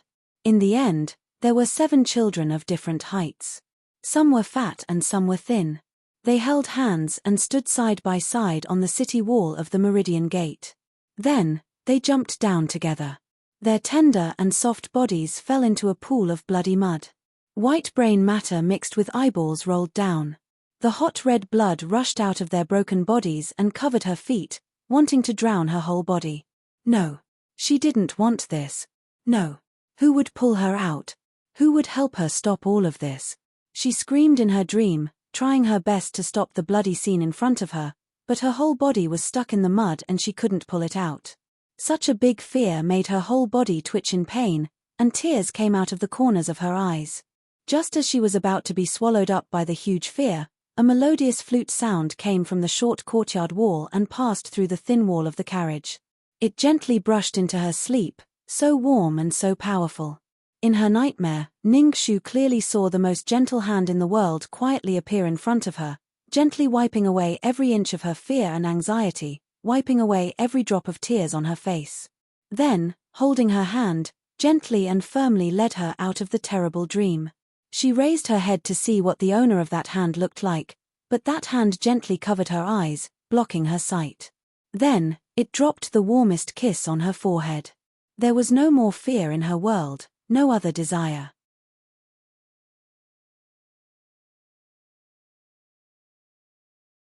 Chapter 620. After sleeping for 2 or 3 hours, Ning Shu opened her eyes again before dawn. The rain that had accumulated for the whole night still hadn't fallen. The air was stuffy like a steamer. Even breathing made people feel flustered. Since Huemore left last night, he hadn't returned for the whole night. Perhaps he was tied up by something. And they still couldn't find any new clues about the case. Ironically, in just one night, the news that the villain who kidnapped the children and slandered the Empress had been executed had spread throughout the capital. Even without deliberately asking, people could see the white-haired old peddlers on the streets and alleys gathered in groups of 3 or 5 to talk about it. Have you heard? Have you heard? The serial case of the kidnapping of children has been solved. Guess who the murderer is? It's actually a teacher. That's just too crazy. He even deceived the children. How can there be such a vicious person in the world? It's simply outrageous. You don't know. That's not a simple teacher. 10 years ago, Do you still remember the dog official surnamed Zhao in the Hanjiang prefecture? He committed all kinds of evil. He embezzled a total of 200,000 taels of silver and hanged himself. This teacher surnamed Yuan is the confidant of that dog officer Zhao. Back then, he escaped death by slipping out of his shell and has been hiding in our capital all this time. His goal is to bring chaos to the world and avenge his master. Oh, that teacher used to come to my shop to buy wine and help me write a few characters. I thought he was a good person. That's why it's said that you may know a person for a long time without understanding his heart. The more harmless a person looks, the more likely he is not a good person. I have a little nephew who studied with this teacher. I heard that the teacher was taken away by the officials yesterday. My whole family was scared stiff. My little nephew cried all night and dreamed that the teacher was coming to take him away. Don't worry. That guy was taken away by the officials. He knew that he couldn't escape death and hanged himself. He can't do evil anymore. It's a pity that he didn't want to reveal the whereabouts of the children he kidnapped. Alas, I'm afraid they were already killed by him. When I passed by the entrance of the government office, I saw that the officials posted a notice outside. It said that this afternoon, the 3 departments at the entrance of the Meridian Gate will jointly investigate the case and give an explanation to the people of the city. How is that enough? This dog thief had committed such a heinous crime, causing unrest in the capital for the past few days. Hanging himself would be too easy for him. If you ask me, you should pull out his corpse and flog it. You're right. Death by 1,000 cut. Cut him into 8 pieces. No, we should grind his bones and scatter his ashes so that he can never be reincarnated. Ha ha ha ha. Ning Shu did not want to listen to the rest of the conversation. She pulled Zi Gui and hurriedly left the breakfast shop. Listening to those people's crazy and almost irrational remarks, Zigui lost his appetite. He couldn't swallow the half-eaten bun in his hand anymore and threw it at the feet of the red-eyed, spittle-flying person. That person was jumping up and shouting happily. Suddenly, he stepped on the meat stuffing and fell flat on his face. Then, he cursed loudly. Zigui ignored him. He rolled his eyes coldly and followed Ning Shu with his head held high and his chest puffed out. Zigui pulled Ning Shu's sleeve and gestured worriedly. Miss, there are only 3 sick-hen left until noon. How are we going to investigate this case? Let's go to the medical center first. Ning Shu's expression was very calm. She let the gossip around her say that people's hearts were like ghosts. She remained unmoved, because it was not worth it at all. She said, Tan Shaoqing is seriously injured, we haven't had time to visit him yet. We should at least express our sincerity. While we're at it, we can also take a look at those few little beggars from Zhengdefang. Perhaps there will be an unexpected harvest. Zigui continued to gesture suspiciously. What harvest? Ning Shu naturally did not have the leisure to keep him in suspense. Her eyes flashed, she lightly opened her thin lips, her voice was clear and crisp like pearls and jade. Do you still remember before, one of the little boys called Junna unintentionally said something? He said, Qinshin Jieje's father was obviously a very good person, but he was framed for stealing money and had his head chopped off. This father, could it be that he was referring to Zhao Ming Zhen? Perhaps the answer will come soon.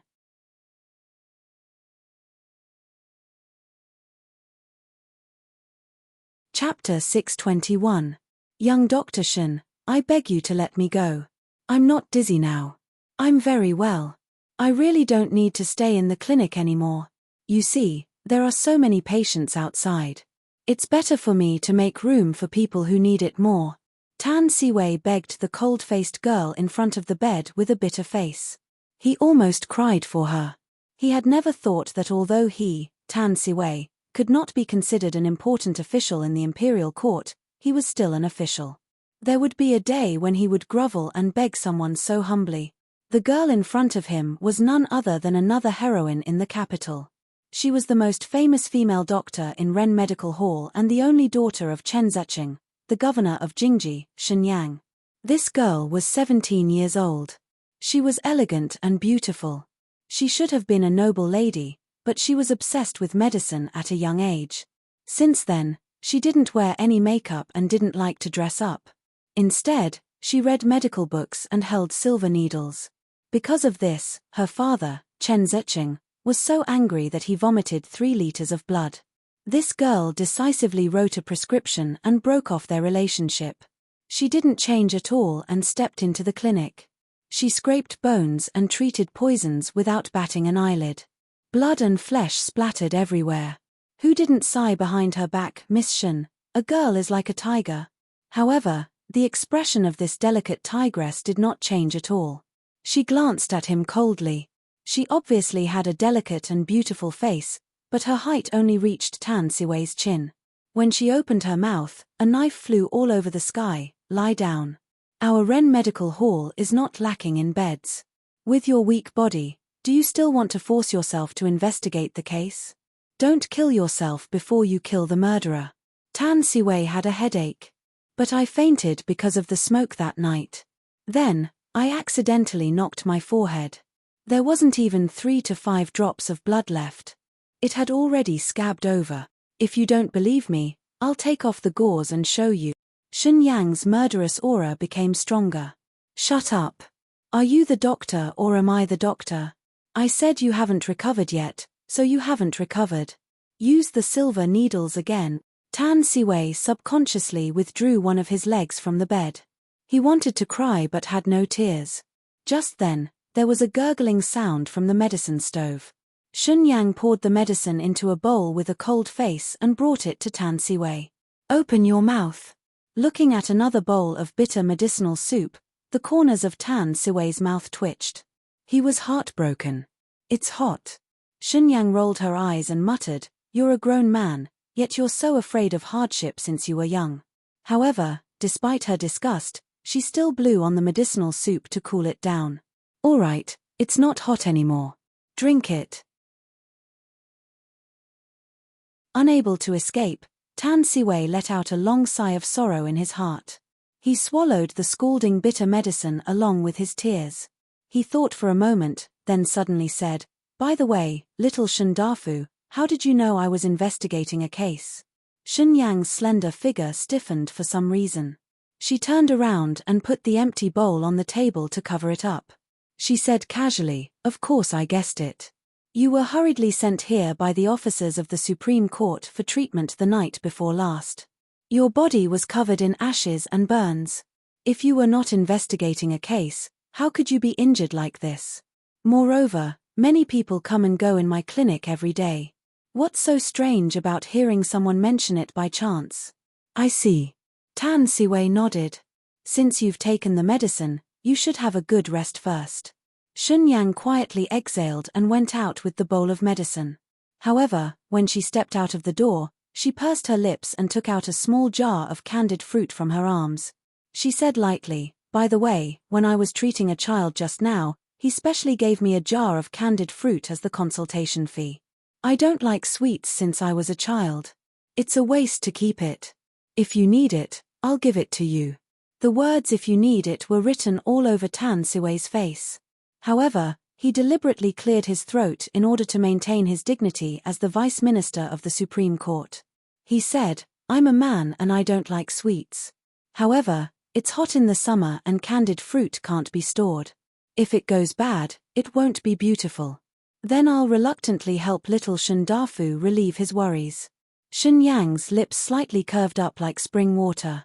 She handed the candied fruit to Tan Siwei. Tan Siwei's eyes lit up.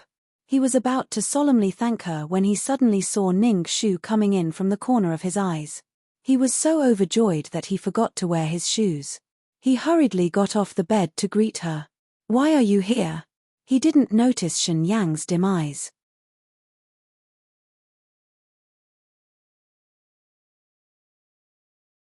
Chapter 622.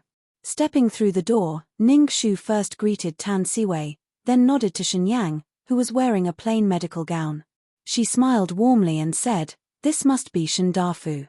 I've long heard that you have a firm will, and your reputation for practicing medicine to help people in danger. I've always wanted to meet you, but today I'm fortunate enough to see Shendafu. Many thanks to Shendafu for treating Tan Shaoqing. Ning Shu greets you. When she noticed the surprised and shy expression on Tan Siwei's face, and his eyes were completely glued to Ning Xu, there was no room for a second person. Shenyang silently bit her lower lip. Her pair of cold almond-shaped eyes looked at Ning Xu indifferently. She only said, "Miss Ning is too polite. Shenyang still has a patient to treat, so I'll take my leave first." She slightly bent her knees and turned to leave. When she brushed past Ning Xu, she accidentally bumped into her. Ning Xu didn't know whether to laugh or cry. She rubbed her shoulder, which didn't hurt much. She sighed and said, "TSK, it seems like I'm inexplicably hated by someone. What should I do?" She looked at Tan Siwei, who had no idea what was going on. She thought to herself, is a source of trouble. Nowadays, men are even more worrisome than women. On the other side, Tan Siwei was still immersed in such a small injury. Ning Xu personally came to see him. Was she worried about him? She cared more about his beautiful imagination than him. He didn't know that Ning Xu had suffered an unexpected calamity because of him. He happily asked Ning Xu to sit down. Looking at his silly appearance, Ning Xu thought for a moment and probed, did Tan Shaoqing and Shendafu know each other before? Tan Siwei's eyes widened in surprise. After thinking for a while, he solemnly said, "I don't think so. I only met Miss Shen for the first time because of my injury." "Are you sure?" "Of course. Otherwise, how could I not have any impression of him?" Tan Siwei said resolutely. "So, I'm sure you've never seen him before." As soon as Tan Siwei finished speaking, he saw Shenyang return. She had been standing at the door for a long time with a stack of clean clothes. When she saw Tan Siwei and Ning Xu looking at her, she stiffly handed the clothes over. "The servants of the Ning family just sent these to the clinic. I'll pass them on for you. Take them. As for this silk hat, it's good for ventilation. You have an injury on your head, so it's not good for you to catch a cold in the near future. There's an extra one in the clinic. Take it or leave it." She quickly said a few words and stuffed the coat and hat into Tan Siwei's arms. Without waiting for his response, she turned and left. However, Ning Xu clearly saw a flash of water in her eyes. It was like a mirror that had been carefully polished and held in her arms was casually thrown to the ground and broken into pieces. Tan Siwei didn't know what was going on. He put on his shoes and chased after him. "Hey! Dr. Shen, please wait a moment. I'm so grateful for Dr. Shen's careful advice. I haven't thanked you yet. Please wait a moment." Before he could catch up, the soles of his feet suddenly slipped and he fell heavily to the ground. He covered his buttocks and grimaced in pain. He had no face left. At first glance, what slipped on the ground was not something else. How could it be the string of red beans in Dr. Shen's hand? The red string broke, and the blood-like lovesickness beans scattered on the ground. It looked like the tears of a peerless beauty. Tan Siwei grabbed one and wanted to cry but had no tears. He looked at Dr. Shen, who was as cold as ice. Dr. Shen didn't look back. Only Ning Xu crossed her arms in front of her chest. She calmly watched the short drama and silently said, "Serves you right."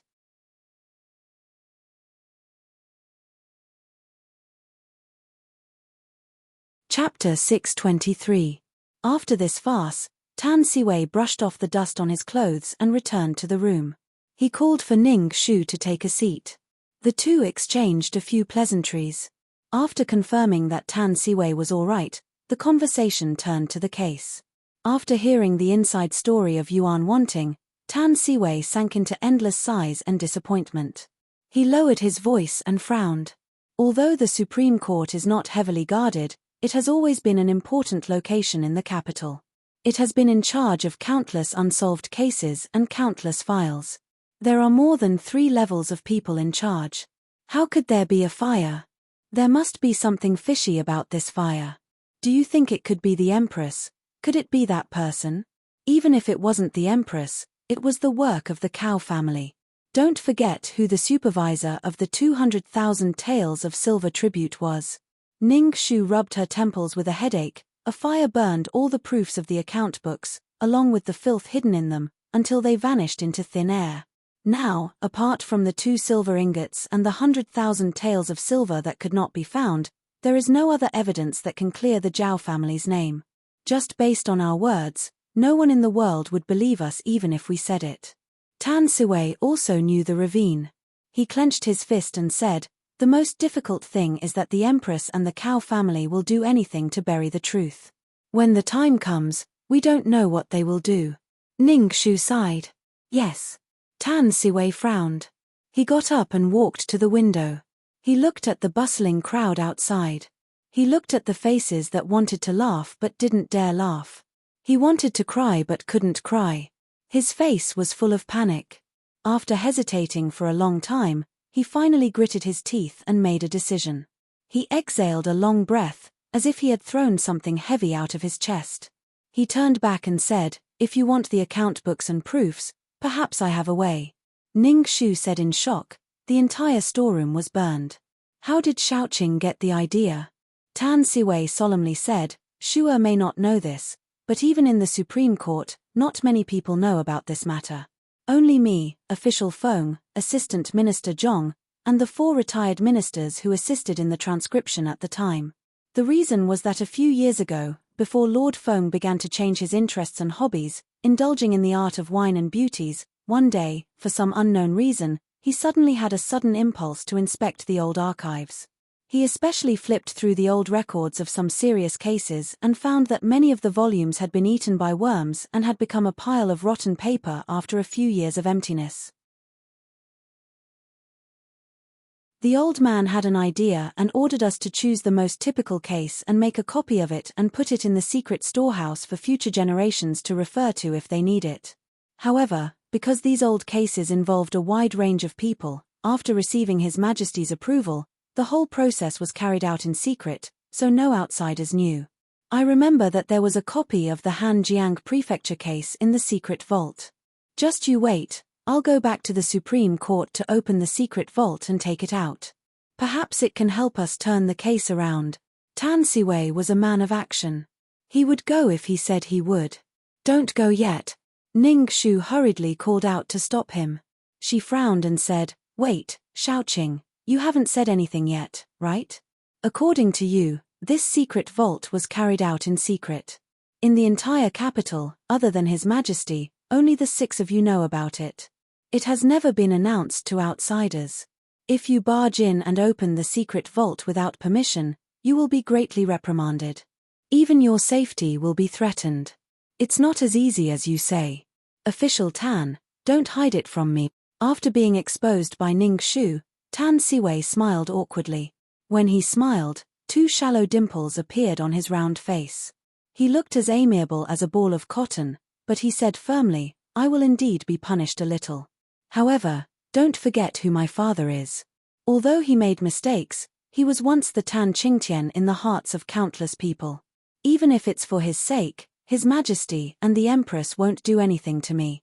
Moreover, 10 years ago, it was my father who went to the Hanjiang Prefecture to take over the case from that year and convicted the Zhao family.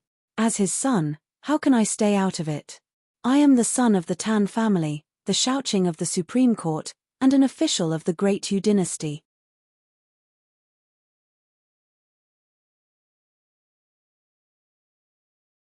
Chapter 624.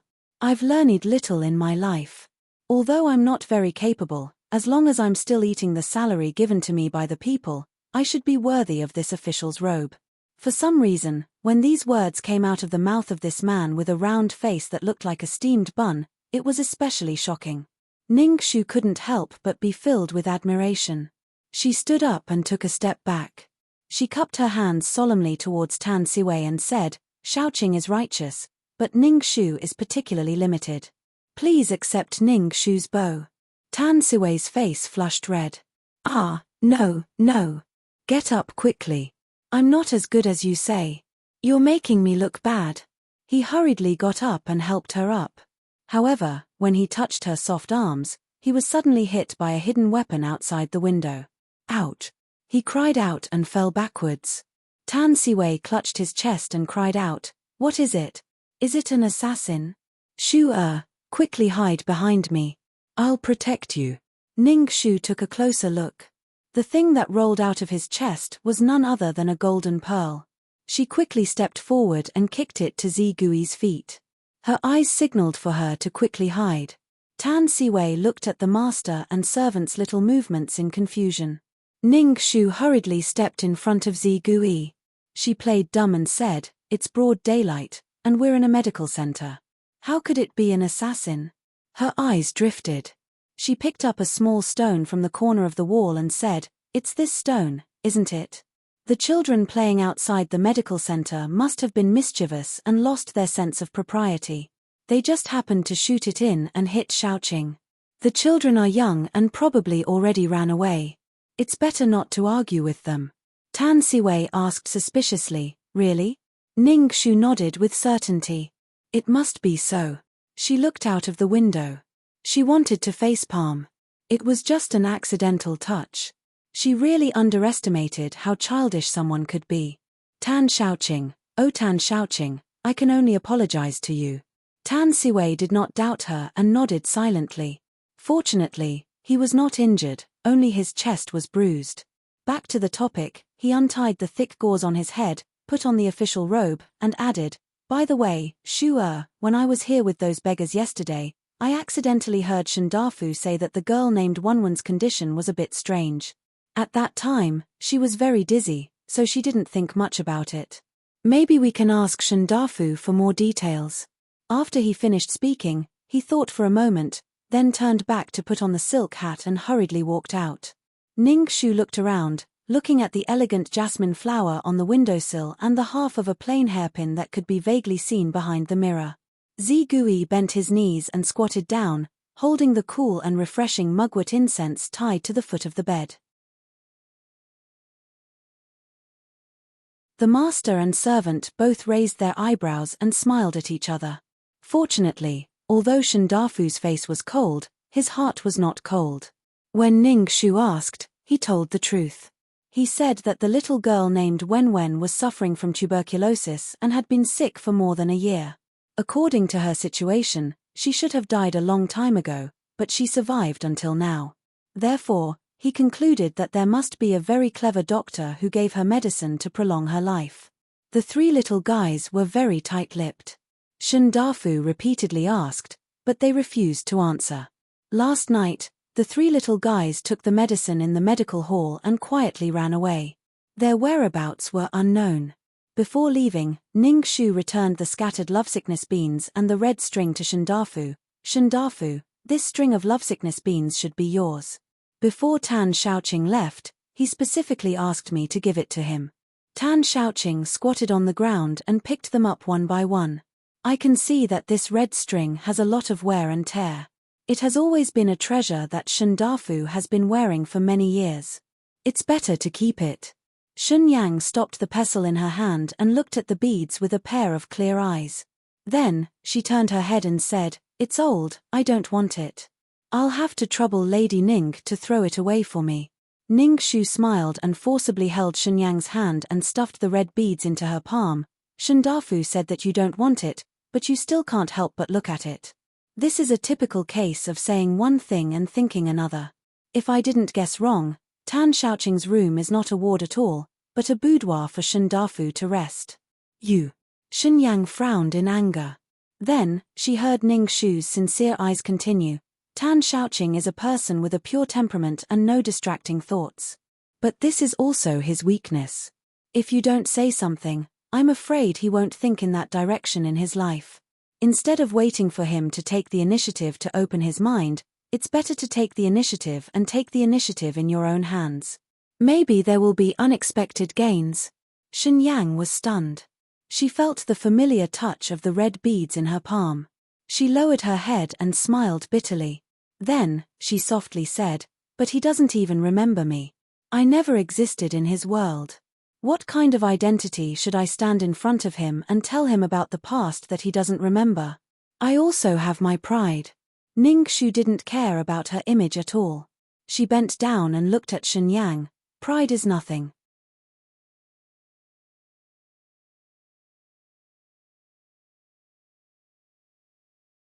Chapter 625. The word fart shocked Dr. Shen, who was a gentleman. However, Ning Shu continued without any hesitation, Time is limited, so I'll make it short. There were millions of men and women in this world. It was not difficult to have a good impression of someone. It was not a big deal to be sad and hurt in the process. She should not take it to heart. She should just kick him away, wipe away her tears, have a good meal, have a good sleep, and start all over again. But if you wholeheartedly believe in someone, it's very likely that you won't meet a second person for 9 lifetimes. That's completely different. What pride and face are fart. Instead of sitting and waiting, it's better to boldly try. If you win, you will be happy for a lifetime. If you lose, you will have a clear conscience. If you give up without even trying, you will regret it for the rest of your life when you see him wearing a wedding dress and riding a horse to marry another woman in the future. Dr. Shen, I heard that you broke the shackles of a woman from an aristocratic family 3 years ago. You didn't hesitate to break your relationship with Dr. Shen and insisted on embarking on this rugged and difficult path of medicine. I know that you are the bravest and most decisive woman in the world. As for how to choose, you have your own decision. Ning Shu's voice was light and powerful, falling on Shenyang's ears like rain falling on a banana leaf. It was clearly not aggressive, but it made Shenyang's lowered eyelashes tremble deeply. She bit her lip and fell into deep thought. Ning Shu believed that she was a smart woman, so she didn't need to say much. She got up and said, Ning Shu has nothing to say. I have something to do, so I'll leave first. However, she was called back by Shenyang. You come back. Ning Shu blinked her eyes. Shendafu, is there anything else? Shenyang looked at Bai Ji from head to toe and said, do you need a set of clean clothes? I went to the mountain to see the old people in the village. I prepared a few sets of clean clothes for convenience. I can lend them to you first. Wait for me to get them. Seeing Shenyang trying to restrain herself and not show an expression of disgust, Ning Shu awkwardly closed her mouth and silently accepted Shenyang's kindness. Ning Shu turned back to look at the obedient Zi Gui. She lowered her head and sniffed hard at herself. Zi Gui, is the smell on my body rotten? After a brief silence, Zi Gui nodded, not knowing what to say. Ning Shu wanted to cry but had no tears. Ever since she took over the case, she had not returned to the manor. She did not even have time to eat, and she had to squeeze in time to sleep. On such a hot day, she had not bathed or changed her clothes for 3 consecutive days. One could imagine how smelly she was. She thought about how she had been running around with this fragrant smell for the past 2 days and met so many people. No wonder so many people stared at her along the way, thinking that she had been recognized. This feeling couldn't be better. When she came out of the clinic, it was already 7 in the morning. There were only 4 hours left before noon. Ning Shu quickly changed her clothes and set off without stopping. According to Shenyang, Wen and the others must have a lot of important things that they didn't tell them, so they ran away in the night. It was very likely that behind this case, there was not only Yuan Wanting and those children, but also a hidden master who could snatch people back from the hands of the King of Hell. In this way, Yuan Wanting could take the initiative to go to the Netherworld and leave the rest to that person with peace of mind. However, where were that person and those monkey-like children? The dark clouds in the sky were getting closer, as if they were pressing on the top of her head, making her heart uncontrollably heavy, as if it was filled with a lot of lead. The clothes that she had just changed into were soaked with sweat again. Ning Shu stood in the square imperial city, which was like a huge prison, and felt infinitely confused. In the strange eyes of the people coming and going and the hurried figures disappearing, Ning Shu suddenly remembered a few words recorded in the pile of books. Before Zhao Mingzhen was demoted and sent to the Hanjiang Manor, the house she lived in seemed to be near the Zhangde Lane. No wonder those little beggars chose that place as their base. There, it must be there. Qinshin, it's time. In a shabby house that was covered with thorns and weeds, the walls were dilapidated, and the corners seemed to be full of ghosts who had died unjustly. A tall and thin man with white hair on his temples put Qian Dongbao, who was heavy in his arms, on the shabby mat in the inner room together with Wang Xiaosheng and the other kids. The kids were motionless and did not react at all, as if they were dead. After the kids were settled, the man clenched his fists and bent down, coughing a few times to suppress his emotions.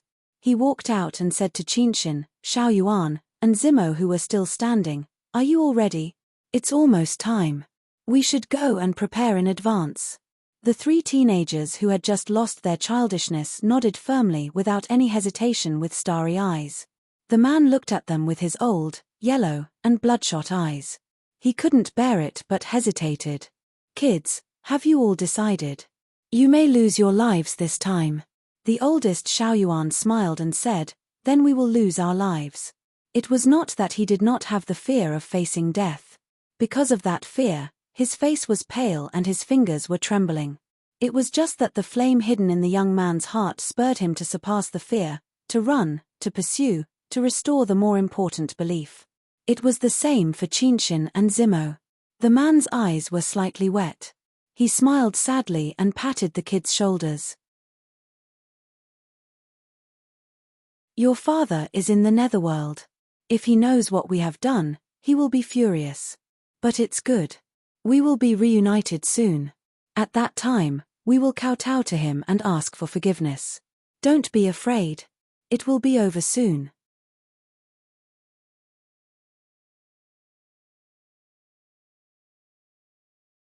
Chapter 626. In the previous decades, who didn't know that the Zhao family in the east of the city was really a house of literary experts? They had produced 10 Hanlin scholars and poets were everywhere. It was normal for the Zhao family's descendants to write poems in 7 steps when they were 5 years old and write dragon calligraphy when they were 8 years old. Even the most useless descendant could open an academy and be fought for by the majority of students to get a place to enter. They were known as the living literary stars in the capital. At the most exaggerated time, as long as the students were preparing for the imperial examination, they would run to the Zhao family's door the day before they entered the examination courtyard to burn an incense and worship, praying for a little bit of good fortune to pass the imperial examination.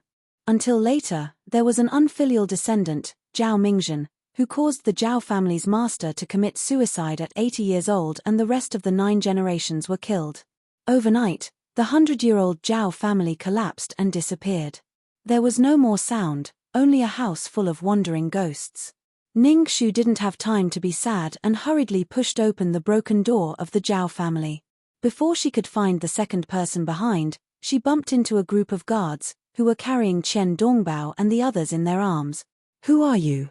Put them down." Ning Shu's eyes were sharp. She immediately took a soft sword from Zigui and pointed it at the other party's eyebrows. Seeing that a fight was about to start, a casual voice came from the house. There was a trace of evil in the casual tone. "Put down your swords. Don't you see that this is the Lady Ning that I've been thinking about? How can you be so rude to a beauty?" Ning Shu narrowed her eyes and looked at the evil man in front of her. She frowned and said, "Cao Huayu?" She had never seen this person in this life. She only met this person once at Xiao Yuni's coronation in her first life. He was definitely not a good person to get along with.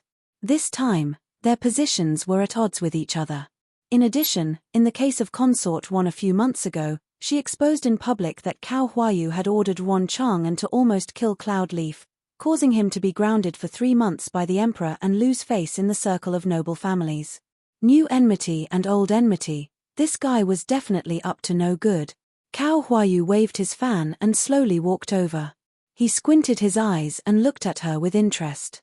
The fan almost touched her chin. "So you are Ning Shu. You really are a beauty. No wonder you can make His Highness the 6th Prince so infatuated that he almost ruined the overall situation.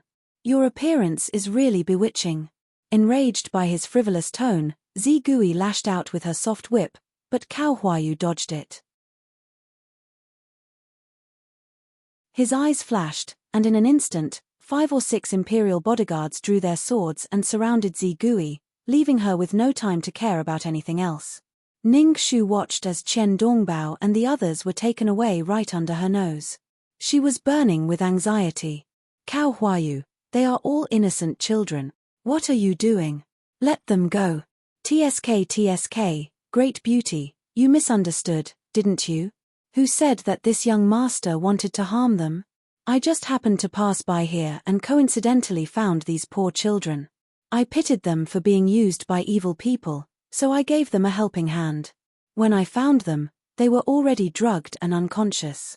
This young master was born with a soft heart, so I specially protected them. In the future, I will personally send them to their parents. This young master is a great good person. Such shameless words and actions almost made Ning Shu's stomach churn and vomit on his face. Since young Master Cao came here by accident, then I ask young master to give these 4 children to me. You must have heard that the Empress gave this case to me a few days ago. I have a letter from the Empress here. Letter? Cao Huayu gave a cold smile and pinched her chin. My aunt gave you the letter because she wanted you to help her resolve her worries. She didn't want to raise a rebellious person like you who doesn't know what's good for you. Ning Shu couldn't take it anymore and angrily said, "Scram, scram. All right, then I ask Beauty to scram into this young master's embrace. Last time, you almost harmed this young master, so this interest that I'm getting back isn't much at all. Rather than letting you continue to cause trouble for His Highness 6th Prince and disturb his mind, it's better to let this young master enjoy you."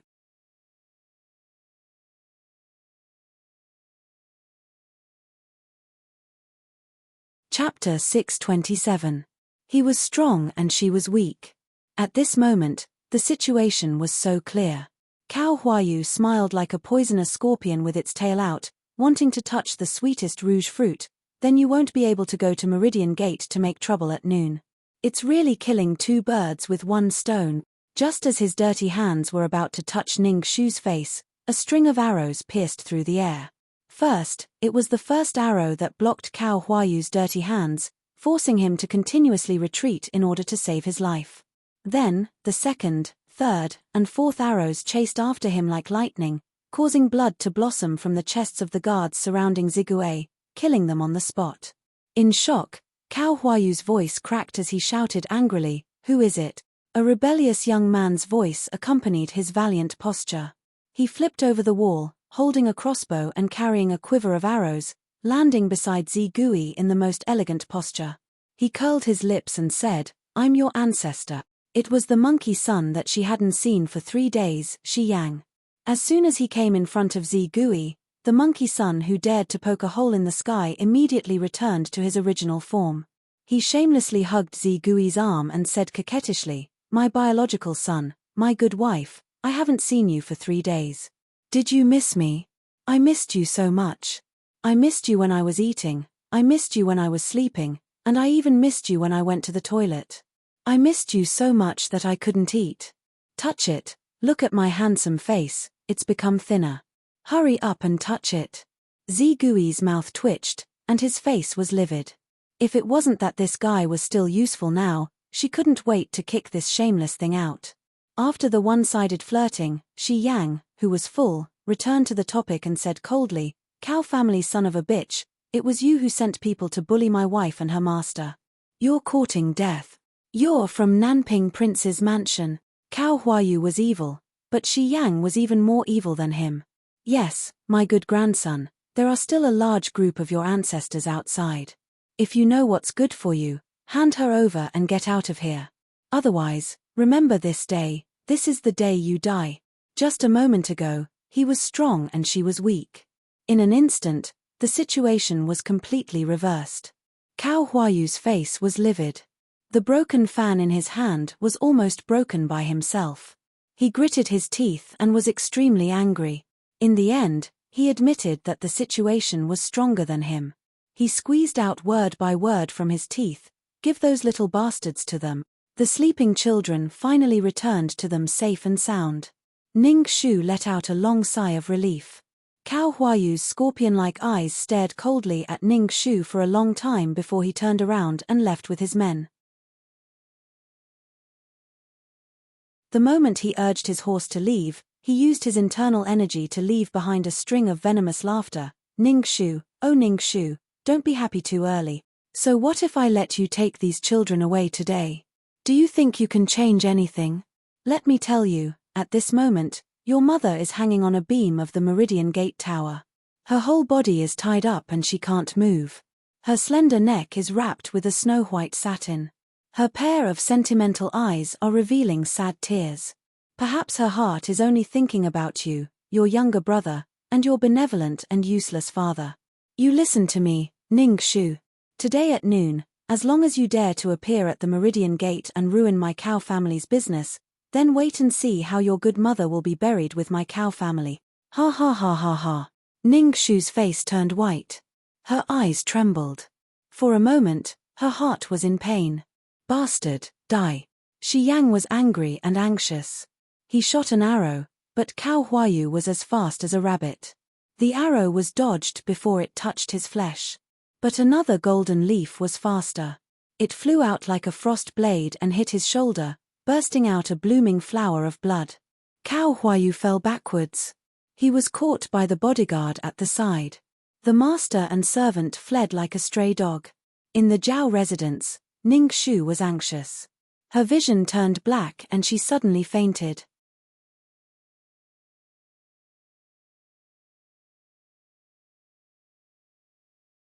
Chapter 628.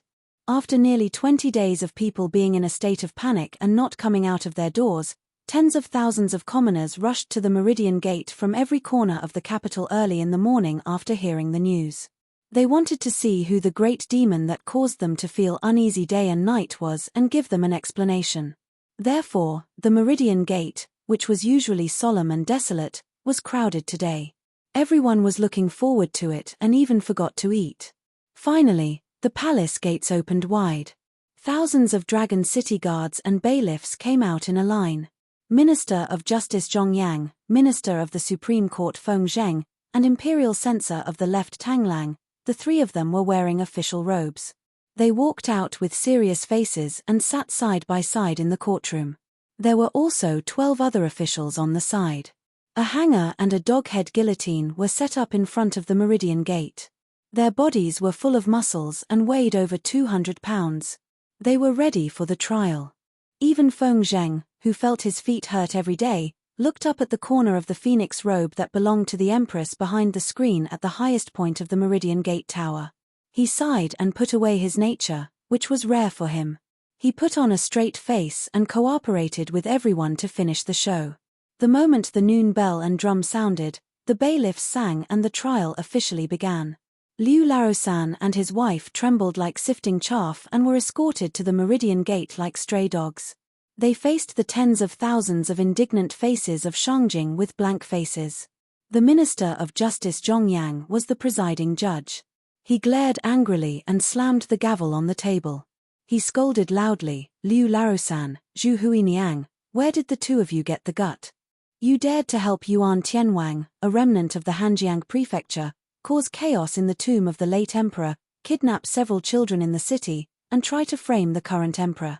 Your actions are simply audacious and too numerous to be recorded. Now that the evidence of your crimes is conclusive, why don't you plead guilty? Otherwise, you will be punished severely." Liu Laosan subconsciously opened his mouth and wanted to cry injustice. He admitted that he was not a good person. In the past 30 years, he had bullied and taken advantage of countless neighbors, but the word virtue had never appeared in his family. Later, when he finally gave birth to his eldest son, he was also a fool. Even when he was tossing and turning late at night, he would sometimes wonder if this was retribution. However, after a long nap, he was still as unrepentant as ever. So what if he was being scolded behind his back? As long as they earned the money and took advantage of the situation, wouldn't the Liu family be the ones to be proud? What retribution? Bah.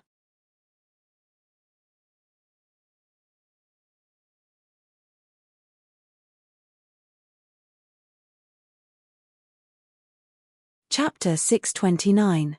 Before Liu Laosan could finish his words, countless rotten vegetables and eggs flew from all directions and hit them. Liu Laosan and Zhu Huanyang lowered their heads as if their tongues had been cut off. They lost all ability to speak when their son's bloody tongue was squeezed out of his mouth last night. When the people were almost done venting their anger, Zhong Yang received Cao Guozhou's signal. He raised his hand and ordered the officers to pretend to stop them. The gavel was slammed again. Zhong Yang was not angry, but he was powerful. He confirmed their crimes. You husband and wife admitted that this case was done by you and Yuan Tianwang, right?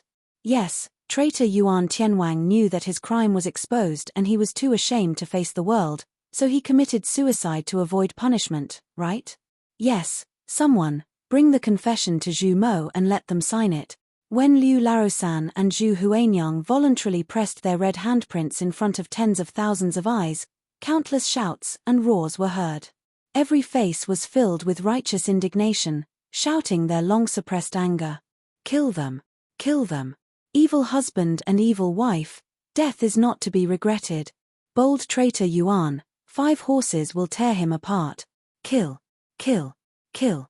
Kill! Kill! Kill! Cao Zhangwei sat at the head of the table. His eyes were half closed as he slowly looked at the murderous and ferocious faces of the people around him. Listening to their violent shouts, the corners of his mouth twitched without batting an eyelid. When he was done admiring, he picked up the cup of tea in satisfaction. He did not drink it, but blew the tea leaves floating on the surface of the water. He sighed. Minister Zhong, I am old, and I can't bear to see these bloody things. But in this situation, the husband and wife have committed a heinous crime.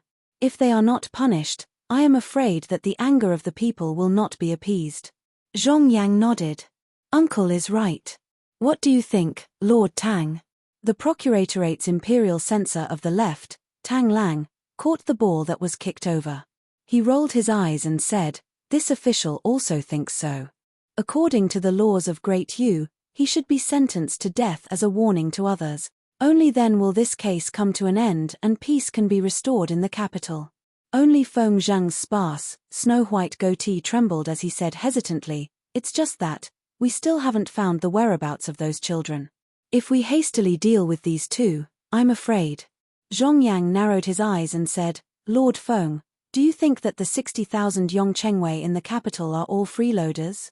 With so many officials, they couldn't even find a few children. Moreover, today's public trial was to give the commoners an explanation and return peace to the capital. If these 2 traitors were allowed to return to the mountains and cause new trouble and commit new crimes, would Lord Feng be prepared to take full responsibility? How is Lord Feng going to make up for the Empress's ruined reputation? More than a dozen pairs of sharp eyes swept over in unison, as if they were united against a common enemy. Feng Zheng couldn't do anything by himself, and his throat was unconsciously blocked. He could only sigh softly, and didn't say anything else. Lang and Bei looked at each other and smiled, and worked together to push the situation to the end. As the order letter in Zhong Yang's hand fell to the ground, Liu Laosan and his wife were escorted to the execution platform. The executioner shook the muscles on his face and slowly raised the 40-pound, shining silver broadsword above his head. The surrounding commoners shouted excitedly, looking forward to the wonderful moment of blood splattering everywhere. On the Meridian Gate, Cao Huayu was bored to death watching the good show that he had personally prepared. He smacked his lips, and his eyes lazily scanned the entire Meridian Gate, but he couldn't find the figure. He curled his lips and sneered sarcastically, as expected of a person. They talk about etiquette and morality, as if they are the embodiment of justice. But when it comes to the end, they still can't escape the phrase every man for himself. In front of their own family, the life and death of others and justice are nothing more than a fart. Ning-Shu, oh Ning-Shu, you are nothing more than this. He bent down towards the bright yellow phoenix robe and laughed in a low voice. Aunt, you are promised you well. Ning-Shu and Xiaoho Qing will not appear here today to be an eyesore to Aunt. This matter has been settled, and it is not interesting. Aunt, Yu will respectfully send you back to the palace, so that the stench of blood will not stain your phoenix appearance. Empress Cao smiled gracefully, and gently turned the jade thumb ring that was inlaid with 8 kinds of peerless treasures. At least that girl surnamed Ning knows the situation and doesn't dare to be enemies with this empress. Since the matter has been settled, then let's go back to the palace. His Majesty is still waiting for this empress to go back and take care of him. This empress can't be absent for even a moment. She reached out her hand and unhurriedly walked down the Meridian Gate with Cao Huayu's support. When she finally caught a glimpse of the white figure hanging from the roof beam, she suddenly remembered that there was still such a living person. She raised her eyes and sneered, this consort forgot that He Xin is still here. Then let her hang on the roof beam for a while. Remember, leave her with a breath of life and then give her to that cheap girl. Consider this consort's gift to her. Cao Huayu touched his injured shoulder blade, and the curve of his mouth was full of malice. He smiled and said, "Yes, I will follow Aunt's orders. I must give that Ning Shu a big return gift." The bright yellow phoenix robe was the same as when she came. She calmly boarded the phoenix carriage, and with a face full of smiles, she prepared to go back to the palace. Behind her was a thick meridian gate. On the execution platform, the executioner sprayed a mouthful of strong wine on the blade, and finally raised the blade to the highest point. He was about to raise the blade and bring it down. Suddenly, in a corner of the sky, no one knew where a few large bird-like things came from. They opened their stiff wings and floated in the dark sky. In front of the countless common people, they swayed and landed on the highest ridge of the Meridian Gate Tower. It stirred up waves of screams. The common people raised their heads and shouted, "Look! What is that?" The 3 pairs of wings slid down from the ridge and fell to the ground, shattering into pieces. The common people focused their eyes and saw that there were several human figures that landed on the 8-foot ridge. This sudden change messed up the chessboard that was originally the last chess piece. Even the executioner stopped in the air. Cao Zhengwei's face suddenly changed, and the teacup in his hand fell to the ground. A sharp-eyed common person quickly recognized, "Children, it seems to be 3 children. Oh my God, these 3 kids have climbed so high up. What do they want to do? Ah, I know. Aren't these the faces of the beggars on the government's gate? Weren't they kidnapped by thief Yuan and Liu Laosan? How can they be standing so high up? What are they doing holding hands? Could it be that they want to jump down?"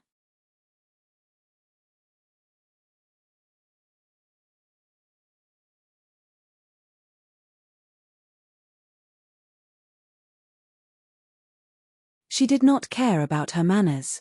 She stood up from the phoenix carriage and said to Cao Huayu, "Huayu, how did you promise me? Why are these little bastards here?" Cao Huayu's face, he was stunned. Empress Cao's heart. "Where are the archers? Shoot those 3 little bastards down for me." Cao Huayu anxiously said, "Aunt, you can't. If we kill them on the spot in front of so many people, I'm afraid it will make the people even more suspicious and cause more trouble in their lives. At that time, rumors and slanders will be rampant and everything we've done today will be for naught." He finally understood why that person surnamed Yuan was willing to come out after hiding for 10 years. Even yesterday, when he took the white silk and pushed open the prison cell to send him to his death, that person surnamed Yuan did not say a word and took the white silk with a smile. It turned out that he had already calculated today. Yuan Tianwang was sure that as long as he died, they would subconsciously relax and not put these little beggars in their eyes. He also knew that in order to shut the mouths of the world, they had no choice but to choose the Meridian Gate. In front of the people, they had to give a final explanation. He generously faced death. He was waiting for this moment. He was waiting for the tens of thousands of people around the Meridian Gate to see. Empress Cao's face was gloomy. She coldly looked back and looked at him disdainfully. "Then tell me what you can do. Don't tell me that these bastards are going to talk nonsense in front of tens of thousands of people and strip this empress clean of her face. If not, then shut up. This empress will not trust any of you. Come, receive this empress's decree. These 3 bastards are the accomplices of thief Yuan. They changed their appearance and makeup to assassinate this empress and court officials. This empress wants these 3 bastards to immediately die with arrows through their heart."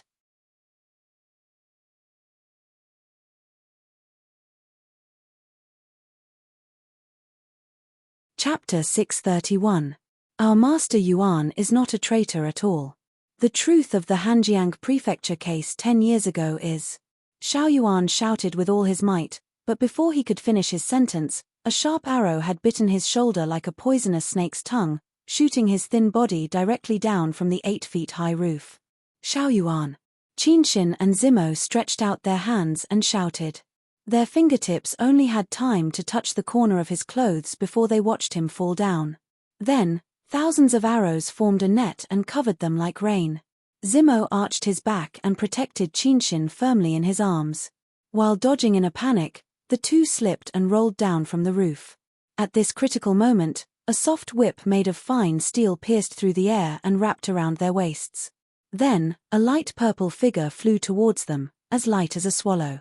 At the same time, a huge iron umbrella opened up in the air. The person holding the umbrella was like a heavenly soldier, controlling the bamboo handle in his hand to fly in front of them. The umbrella made muffled sounds like an immortal pulling flowers, catching the dense rain of sharp arrows one by one and flicking them to the ground. Unexpectedly, not a single arrow could penetrate this seamless net. In a mess of mahjong tiles, an unforeseen event occurred again. The commoners scurried around like frightened ants, trying to avoid the arrows. However, the doubts in their hearts grew unconsciously. What the hell is going on? Didn't Liu Larosan and that traitor Yuan conspired to kidnap children in the city? Why did these children appear on their own? Didn't they say these children were victims? Why did they shoot them on the spot? Was this case related to the case of the Hanjiang prefecture 10 years ago? All of this was like a deliberately sown fire, invisibly igniting in the hearts of all the common people present. Then, all of the fire coincidentally gathered on the white handkerchief that fell to the ground. The word injustice was written in large letters. The complexion of all the officials present changed. Cao Huayu's brain exploded with a buzzing sound. From behind the Meridian Gate, he angrily pointed his sword at the intruder. Who are you? How dare you be so presumptuous at the Meridian Gate? The man under the umbrella burst out laughing. Son of a bitch, I haven't seen you for only 4 hours and you've forgotten me. I'll tell you again out of kindness. I'm your ancestor. His son, his father, and his ancestors were a mess, but this didn't prevent Cao Huayu's deceitful face from twisting uncontrollably when he heard this voice. He squeezed out word by word from between his teeth. It's you. What about Ning Shu? Where is that woman? When the huge iron umbrella flashing with silver light fell, several figures appeared in front of everyone. One of them was a black-clothed youth holding an umbrella. He had a quiver of arrows on his back and a blade of grass in his mouth. He raised his eyebrows and smiled. One was a young girl dressed in light purple clothes. She had just dragged Qinshin and Zimo, who had yet to recover from their shock, to the ground steadily. Putting away the iron umbrella that weighed 100 pounds, Shi Yang swung his wrist, which was not that sore, and lazily pointed behind Cao Huayu. Hey, my good grandson, isn't he over there? My name is Ning Shu. Greetings, everyone. A voice as clear as a spring came from behind him. She took off the disguise on her face and walked to Cao Huayu, as well as to everyone else. Her hands were supporting Xiao Yuan, who had fallen from the eaves after being shot by an arrow. Cao Huayu's mind was stretched taut. The moment he saw her, he couldn't hold it any longer and snapped. He opened his eyes wide and almost shouted, How dare you come? She lowered her eyelashes and smiled, with young Master Cao's constant concern, how dare I not come? Moreover, this case is not over yet. The truth is far away from us. If I give up halfway, won't I fail to live up to my master's teachings, and fail to live up to Nyang's trust? Cao Huayu clenched his fists, the veins on the back of his hands almost bursting. He came in front of Ning Shu and lowered his voice. Using the most vicious voice in the world, he said, Ning Shu, you don't want your mother's life, do you? When she heard the word mother, Ning Shu's heart uncontrollably twitched. She slowly shook her head and pushed Xiao Yuan into Shi Yang's hands, indicating for her to quickly treat Xiao Yuan's wounds. The children hugged each other tightly after escaping death and cried silently. Ning Shu took a deep breath and suppressed the bloody feeling in her chest. She smiled and said, Second young master misunderstands, my daughter doesn't dare. My daughter has come here today not to go against second young master, and I don't dare to go against Nyang. I want to expose the true faces of these child beggars in front of all the people. They are not the so-called victims, but the culprits who have concocted this whole series of cases and played everyone in the palm of their hands over the past half a month.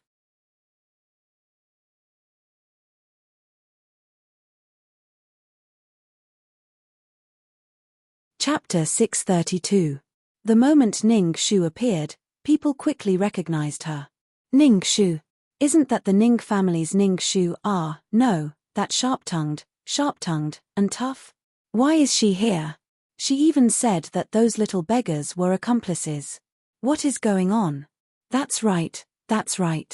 What is going on? Why did the officials kill them the moment they appeared?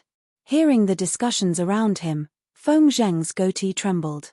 He carefully looked at the Cao family's furious expressions and sighed inside. This Ning family girl had been too rash this time. Right now, the emperor was still sick and the empress was in control of the court. Who dared to go against her wishes? There were almost 10,000 Yongchengwei guarding the Meridian Gate. Fighting the strong with the weak was not a wise move. It was very likely that they would not be able to save the people and would die here. It was clear that Feng Zheng was not the only person who knew this. Cao Huayu gave a cold laugh. He stared darkly at Ning Shu and said, "Ning Shu, do you think I can't see through what tricks you want to play? Don't treat people like idiots. Do you believe that I have 10,000 ways to make you wish you were dead right now?" It was unknown if it was because the sky above them was too dark or if Ning Shu was already very weak, but her lips were unnaturally white. Zigui worriedly went forward to support her back. No one here knew what kind of struggle and torment her young miss had experienced before she decided to come here. The blood she had vomited was still hidden in Zigui's handkerchief and burned Zigui's heart. Ning Shu shook her head, indicating that Zigui was fine.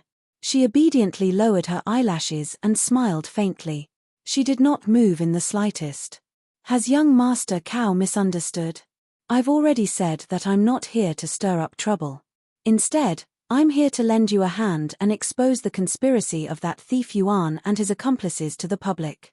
The people of Jing have been in fear for half a month because of them. They have not been able to eat or sleep well. Everyone is in danger. Don't they deserve a reasonable explanation? Or could it be that in young Master Cao's heart, their thoughts never mattered at all? If it was said that the commoners were only suspicious just now, then after Ning Shu's words, the anger in the commoners' hearts was completely ignited. They may not be as smart as the officials present, but none of them were fools. They hated being treated like fools and fooled by others. As the saying goes, the people are the most important, the state comes second, and the monarch is the least important.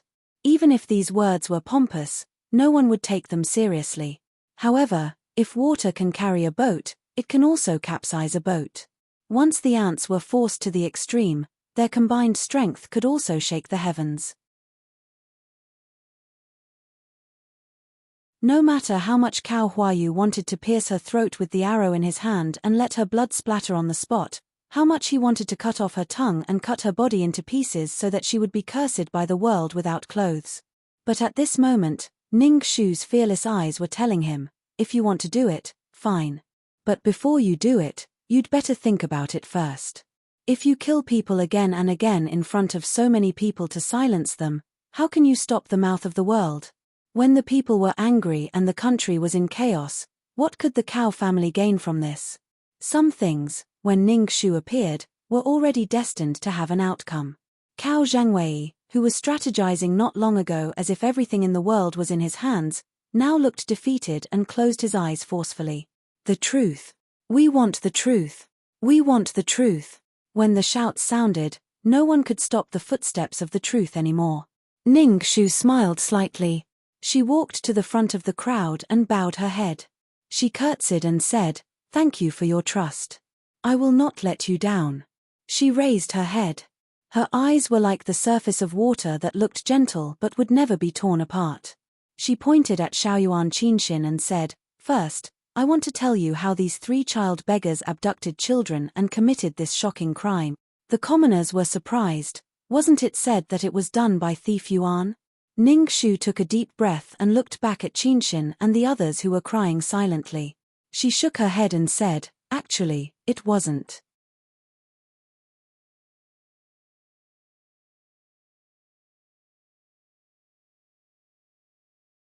Chapter 633.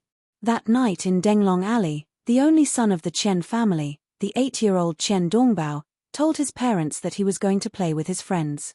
He never returned until his lost shoes and a strange black pattern were found 5 miles away from his home by the Li's Hui River. Then Wang Xiaosheng, who quarreled with his parents, and Zhao Miona, who had a sensitive mind and relied on his 70-year-old grandmother, all disappeared one by one.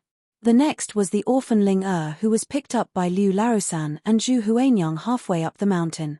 Until the night before yesterday, there was a huge fire in front of hundreds of people. It helped these 3 child beggars escape, forming these 5 shocking serial disappearances. At first, I also suspected that it was done by thief Yuan, especially since Chen Dongbao was a student of the academy and had a close relationship with him. It was extremely convenient to trick him. But what about the other children? We carefully investigated his daily movements. He was either drinking and going crazy at the academy or shaking his head to fool the other children. The furthest place he went out every day was the wine shop 2 streets away from the academy. He pestered and coaxed to exchange a painting for half a bottle of Nu Hong. And these children lived in 5 different areas of the capital city. How could he wander around the streets every day without attracting attention? How could he announce his identity as the headmaster of the academy and coax these sensitive children? Rather than implying that it was him who did it, it would be better to say that from the beginning to the end, he used himself as a clear flag to deceive and attract all of our attention to him. And let us forget, within the millions of people in the capital, who is more legitimate than the child beggars who walk the streets and alleys all day without a roof over their heads, who can walk the streets and alleys of the capital without arousing any suspicions? Their identity as a child beggar made them suffer a lot, but at the same time, it also brought them great convenience. Chen Dongbao, 8 years old, has a cheerful personality and loves to help others. His classmate once bumped into him fighting with a hoodlum in Chang'an Alley and smashed his opponent's head with a brick. After that, we found the 2 hoodlums. According to their confession, it was because they were drunk and wanted to tease a little beggar girl. They were seen by Chen Dongbao, so they got into an argument. If I'm not wrong, that little girl is you, right, Qinshin? Ning Shu's eyes were like a handful of melted snow that fell on Qinshin. Qinshin bit her lower lip hard, leaving a bloody mark. She clenched her fists and dared not look at her. It's me. Hearing her confession, Mother Dongbao, who had cried until she collapsed from exhaustion, rushed out of the crowd waving her skinny hands and shouted at her, "Then what about my Dongbao? Where did you trick my Dongbao?" Facing such a question, Qinshin's face turned even paler. She lowered her head, not daring to look at her sorrowful eyes. Ning Shu hurriedly stepped forward and comforted her. "Mother Dongbao, don't worry. Dongbao is fine now. He's in a very safe place. After I clear up everything, we'll definitely return him to you in one piece. Trust me, okay?" Mother Dongbao looked at her with tears in her eyes. She recognized that the girl in front of her was the servant who came to comfort her a few days ago. After hesitating for a long time, she suppressed the fear in her heart and held Qinshin's hand tightly to stop crying. Ning Shu asked Zigue to take care of her. She straightened her thin waist and stood in front of the axeman's big knife that was oozing with thin bloodlight. Then she continued to talk. "Then there's Zhao Mion-er. Zhao Mion-er's father died on the battlefield and her mother passed away due to illness. The 2 of them were at their wits' end. They relied on Grandma Zhao, who was 70 years old, to wash clothes for people in exchange for money. Once, they encountered a family of hooligans who framed her for washing clothes and wanted her to pay for it. It was Qinshin, Zimo, and the others who happened to see them and testified for them. And then there's Ling Er. After she was picked up by Liu Laosan's family, she lived a life of fear every day. If she wasn't careful, she would be beaten, scolded, and humiliated by Liu Laosan. She suffered unspeakably. She couldn't take it anymore and escaped to live, but she was caught again.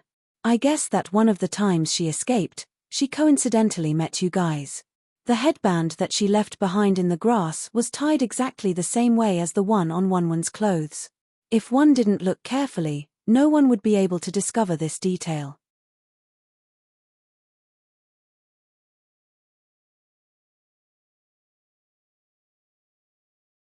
Chapter 634.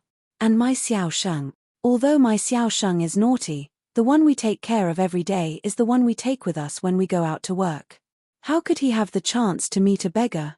The one who spoke was Wang Xiaosheng's mother. Her eyes were swollen from crying these days. Ning Shu slowly said, "May I ask where you husband and wife work?" Little Sheng's mother's lips trembled as she said, "In a small restaurant in the east of the city. I clean and tidy up the restaurant. My husband is a waiter in the restaurant.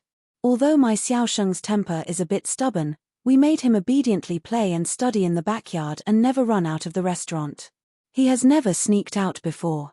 If I'm not wrong, the restaurant you're working for chose a vegetable merchant named Li Yu, right? I think it's that name. I remember now. Yes, it's him." Ning Shu nodded and said, "That's right. You may not know, but this person secretly cooperated with Liu Laosan in order to earn big profits. So the people who delivered food to the restaurant every day were not his subordinates, but Liu Laosan and the others. Ever since Liu Laosan picked up Ling he ordered her around as a servant. It was during the process of delivering food that the two of them inadvertently became friends. I think it was through Ling that Xiao Yuan and Xiao Sheng had an indirect contact. Xiao Yuan, who had been silent all this time, hid his hands in his sleeves and covered his wounds. He said with a pale face, 'Yes. We heard about this warm-hearted and loyal Xiao Sheng from Ling At that time, our plan had just been set. The other partner that we had chosen suddenly caught a cold and could not cooperate with us, so we had no choice but to find him. And he was indeed a kind child. When he knew of our intentions, he agreed without thinking. Lady Ning, you are wrong about one thing. The teacher is not our partner at all. This case was planned by us from the beginning to the end. The teacher did not agree at all at first. It was only when we insisted on carrying it out that he found out that we had no choice but to tell him everything. Including the matter of the previous emperor's tomb, it was all done by us. When Xiao Yuan finally nodded and admitted to all the crimes, the crowd was in an uproar. Even Zhong Yang, who had been in charge of countless cases, couldn't help but be dumbfounded. The mausoleum of the deceased emperor had two consecutive strange phenomena that shocked the entire court, causing the current empress to be wary of taking action against the rat for fear of breaking the vases, and almost destabilizing her position as empress. Yet, it was actually the work of these brats. It was simply ridiculous, laughable, and the biggest joke in the world. But that was the truth. A resounding slap landed on all of their faces, causing them to convulse with laughter. Ning Shu could not bear to see him like this.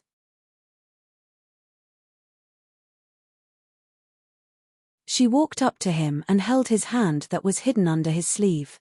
She made it known to the world and hurt countless people's eyes. Yes, it is indeed you. Otherwise, how could your headmaster bear to see you cut off one of your fingers and use it as bait?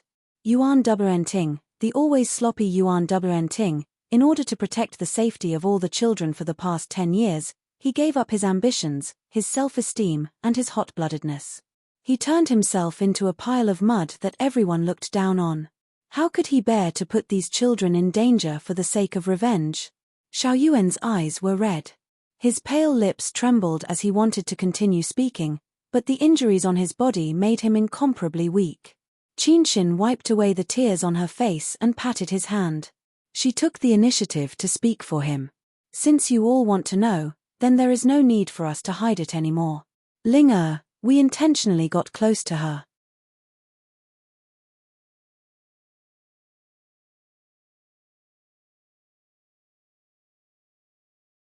Chapter 635. At the wide meridian gate, Qinshin's voice was as weak as an oriole whose neck could be broken at any time. But no matter how weak the bird was, it still wanted to flap its wings and fly before it died. A few years ago, when the headmaster was drunk, we accidentally heard that he had buried something in the mausoleum of the late emperor, that stone tablet. In fact, we know that in the past few years, he had countless thoughts of not caring about anything and risking his life to take revenge on the court. But because he was burdened by us, he was afraid that we wouldn't be able to survive in this cannibalistic world. So, time and time again, he forced himself to restrain himself. He waited for 10 years, waiting for us to grow up, waiting for his hair to turn white. In the years that followed, we couldn't help but wander around the mausoleum. At that time, we were ignorant and didn't know what we wanted to do. Until one day, we found out that the vegetable seller, Li Yu, was secretly doing business with Liu Larosan. Then an idea suddenly appeared in our minds. Maybe this was an opportunity given to us by God. He was hinting that the time had come and we had grown up. We had waited for so many years. If we missed this opportunity, we might not have any hope in our lives. So, we followed Liu Laosan's vine and found Ling Er. Liu Larosan. Liu Larosan. Qinshin's nails dug deep into the flesh of her palm. She looked at Liu Larosan and his wife with resentment and said angrily, "What a beast." Ling Er had just been picked up by them. She was full of satisfaction and gratitude and treated them as the bodhisattva who saved her life. She was completely unguarded against them. Even when she was tricked into signing the marriage contract, she felt that her life was saved by them. Marrying their stupid son was a matter of course to repay their kindness. At first, when I approached her, she refuted me and said that I was trying to sow discord. But a few days later, this bastard surnamed Liu revealed his true colors. He actually took advantage of the fact that he was drunk to think of the same thing as his idiot son. Ling Er had smashed her own forehead open in order to scare them off and escape with all her might. That time, we brought Ling Er and hid outside for 2 whole days. After that, even though the one surnamed Liu had restrained himself, he still beat and scolded her. Relying on the marriage contract in his hands, he basically did not treat Ling Er as a human being. Tell me, do you think that this kind of bastard deserves to die? Not only does he deserve to die, any kind of death is not excessive. Ning Shu sighed. So you set them up? Qinshin nodded expressionlessly. That's right, for the sake of avenging Ling Er, and for the sake of avenging ourselves. We discussed it with Ling Er and had her pretend to return to the Liu family. After that, she would take the initiative to help the Liu family's husband and wife every day. She would do the laundry, cook, and push the cart to deliver the groceries. She never complained about being tired, and gradually lowered their guard. Until that night, when Liu Larosan was secretly delivering vegetables for Li Yu, Ling Er secretly hid Xiaoyuan and Zimo in the vegetable cart, and then sneaked into the imperial mausoleum. Ning Shu frowned. How did you know the layout of the imperial tombs? We found it in a book hidden by the headmaster. He didn't want us to read it, but we still found it. Looking at the extremely thin and weak children in front of her, as if they would be blown away by the wind, but on the inside, they were as tenacious as a group of green bamboos. No matter how strong the wind blew, they clenched their teeth and refused to give in. Ning Shu's heart couldn't help but ache. So, during those 2 days, the 2 of you were hiding in that clock tower? Zimo continued, that's right, the light at the top of the clock tower was dim. Our bodies were small, so as long as we lay there motionless, no one would discover us. Feng Zheng, who was sitting on the judge's seat and listening attentively, couldn't help but stroke his goatee. He asked doubtfully, how did you copy the handwriting on those blood letters? That's exactly the same as the previous emperor's calligraphy, Zimo said disdainfully. Xiaoyuan is very powerful. He was as smart as the headmaster since he was young. As long as he saw the words, he would be able to copy them. In these years, we have traveled all over the capital and looked at the stone tablets, plaques, and other handwriting left behind by the previous emperor. Xiaoyuan easily pieced together those words. Ning Shu's puzzlement was finally answered. For a moment, she didn't know what expression to make. If the previous emperor, whose handwriting was so ugly and unique, and who especially liked to leave peerless masterpieces everywhere, knew that he had been schemed against by a few half-grown children so many years after his death, how would he be so surprised that he would vomit a big bucket of blood? However, when she looked at Xiaoyuan's right hand, which could no longer hold the brush steadily after his index finger was cut off by her own hands, she felt a sharp pain in her heart and was filled with endless regret. She lowered her voice and said slowly, "Aren't you afraid that if you are discovered, you will die? Not to mention the guards surrounding the imperial mausoleum, if the person ringing the bell inadvertently raised his head and looked at them casually, their lives would be as insignificant as ants." The children said in unison, "What's there to be afraid of? If we die, we die. We should have died 10 years ago."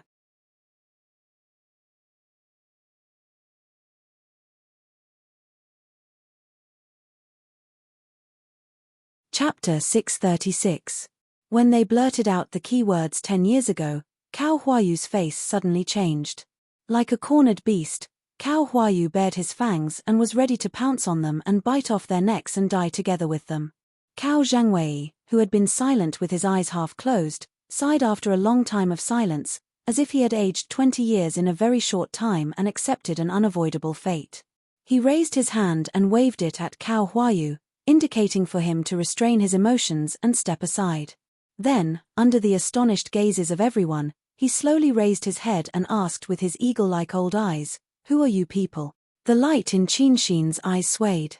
The girl's eyes were red, like a vast ocean that had been suppressed for 10 years and finally couldn't control it anymore. She breathed heavily and stepped forward step by step, squeezing out the greatest courage in the world from the deepest part of her heart and staring at the high-ranking official in front of her with the most resentful eyes in the world, as well as the people who were dressed in official robes. 10 years ago, Zhao Mingzhen of the Hanjiang Prefecture. Do you still remember this name? Are you? Cao Zhangwei hesitated for a bit, then immediately squinted his eyes and denied with a sneer, "Impossible, all the descendants of the Zhao family are dead. Zhao Mingzhen committed a heinous crime that year, and His Majesty personally ordered her whole family to be executed. After her death, the corpses were checked one by one, and I personally led people to check the corpses. There can't be such an oversight." Qinshin wiped her tears and sneered, "Have you forgotten that the Zhao family had a little daughter who was drowned in the lotus pond not long after she was born?" Those memories covered in dust, spilled blood, and decayed were forced to recall in his mind. Cao Zhangwei's eyes flickered for a moment, then he clenched the armrest of the chair and said, "No, even if that child was swapped by Zhao Mingzhen, your ages don't match. If that child is still alive today, she is only 10 years old." Qinshin's tender voice was full of sarcasm. "I didn't expect that a scumbag like you could still remember her." "You are right, it really wasn't me. If it was me, or any of us, how good it would be. If father had agreed to the headmaster's suggestion and swapped one of us with his own child, maybe there could still be 1 or 2 descendants of the Zhao family. Unfortunately, he didn't. He arranged for us to die first and abandoned his own family." The tears on her face were still flowing down, as if they were accumulating into a pond that could never be filled. "That year, I was 3 years old. Not long after I was picked up by my father, I was small and hid in the bamboo forest, watching with my own eyes as you wolves burned, killed, and looted the courtyard. You laughed as you beheaded Uncle Su and Auntie Liu, and pierced Brother Lan's chest with a sword. I was scared silly. I lay on the ground and slid into that little rabbit hole. I couldn't say anything. I watched as Madam held my newborn sister and kowtowed to you, begging you to spare her sister's life. She kowtowed until her head was covered in blood. But what about you beasts? Why did you have to stab her sister's soft little body in front of her, until she couldn't cry anymore? In desperation, Madam held her sister and fell into the pond. In this life, the next life, and forever, I will never forget that blood-soaked pond. I will never forget you evil ghosts who should go to the 18th level of hell." After Qinshin finished speaking, she couldn't control her emotions and almost fainted from crying. Zimo hurried forward and hugged her, patting her back to comfort her. Xiaoyuan wiped the blood from the corner of his mouth and staggered in front of them. He stood in front of them and stood in front of them. His pair of youthful and sharp eyes faced everyone here without fear.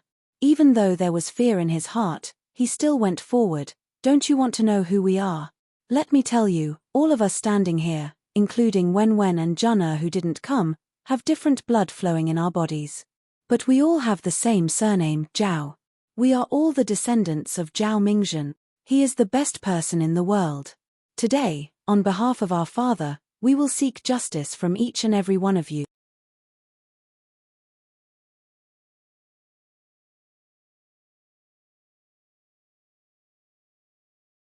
Chapter 637. The name Zhao Mingzhen had returned to the world after so many years. The common people didn't even react for a while. Only after a long while did they gradually awaken their dusty memories. Wasn't this the corrupt official who had embezzled 200,000 taels of silver? How did today's case have anything to do with that? Could it be that there was some secret hidden here? How was that possible? Ning Shu looked at the anger in Xiao Yuan and the other's eyes, as well as the unbearable sorrow in their heaving chests. She couldn't help but feel a lump in her throat. She turned to the side and blocked most of the questioning gazes from the commoners. She stretched out her arms and stood with them, giving them silent strength. Cao Zhengwei's face twitched, and suddenly, as if he had heard the funniest joke in the world, he raised his head and laughed. Ha ha ha ha, what a joke. Back then, Zhao Mingzhen had taken bribes and perverted the law. Because of the disaster relief, he had caused hundreds of thousands of commoners to lose their lives. The crimes he had committed were too numerous to be recorded. Before he died, he had personally written them all down on the confession letter. His handwriting could not be faked. The rope he used to commit suicide was his own belt. Every day, under his pillow, he hid the heavy and mesmerizing snowflake silver.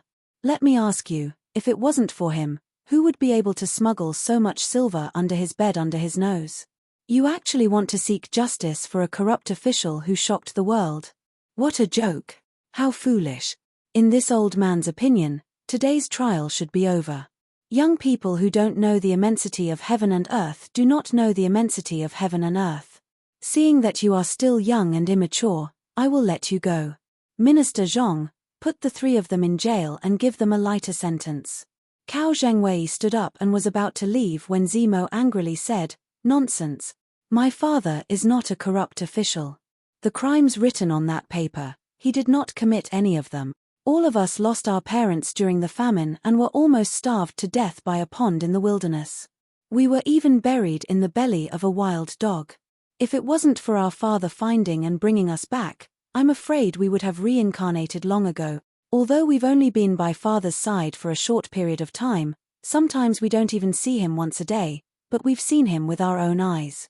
He's so busy every day that his feet don't touch the ground for the sake of disaster relief.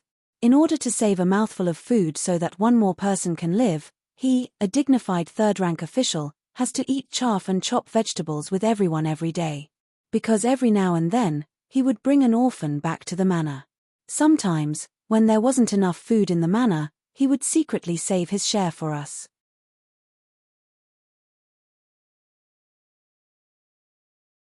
He would smile and tell us that he was full, and that he couldn't eat any more today. Then, he would turn around and go out to those rich gentlemen, begging them to donate some silver rice. But we know that his belly was actually filled with water. I don't know why he wrote that confession letter, but we can guarantee with our lives that he definitely didn't do those things. Absolutely not. Cao Zhengwei let out a long sigh and turned around. He looked at them with pity as if he was looking at a few lost lambs.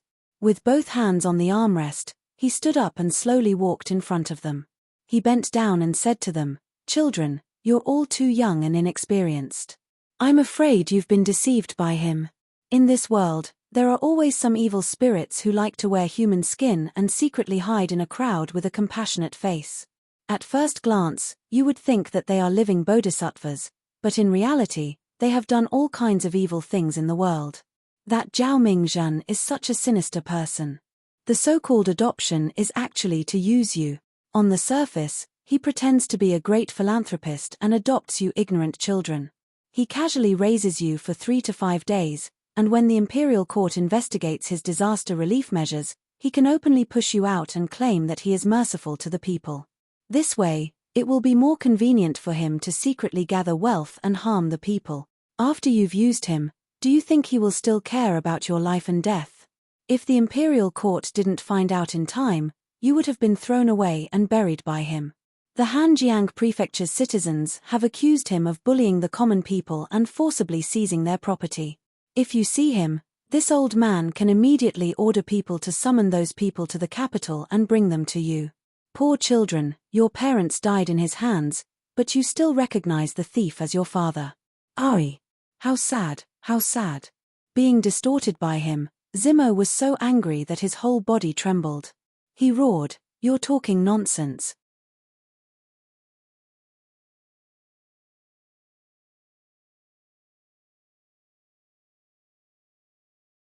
Chapter 638. Because of his excessive anger, every bone in Zimo's body was fighting. From his 5 viscera, from his 6 bowels, From his pores, he was roaring from the bottom of his heart.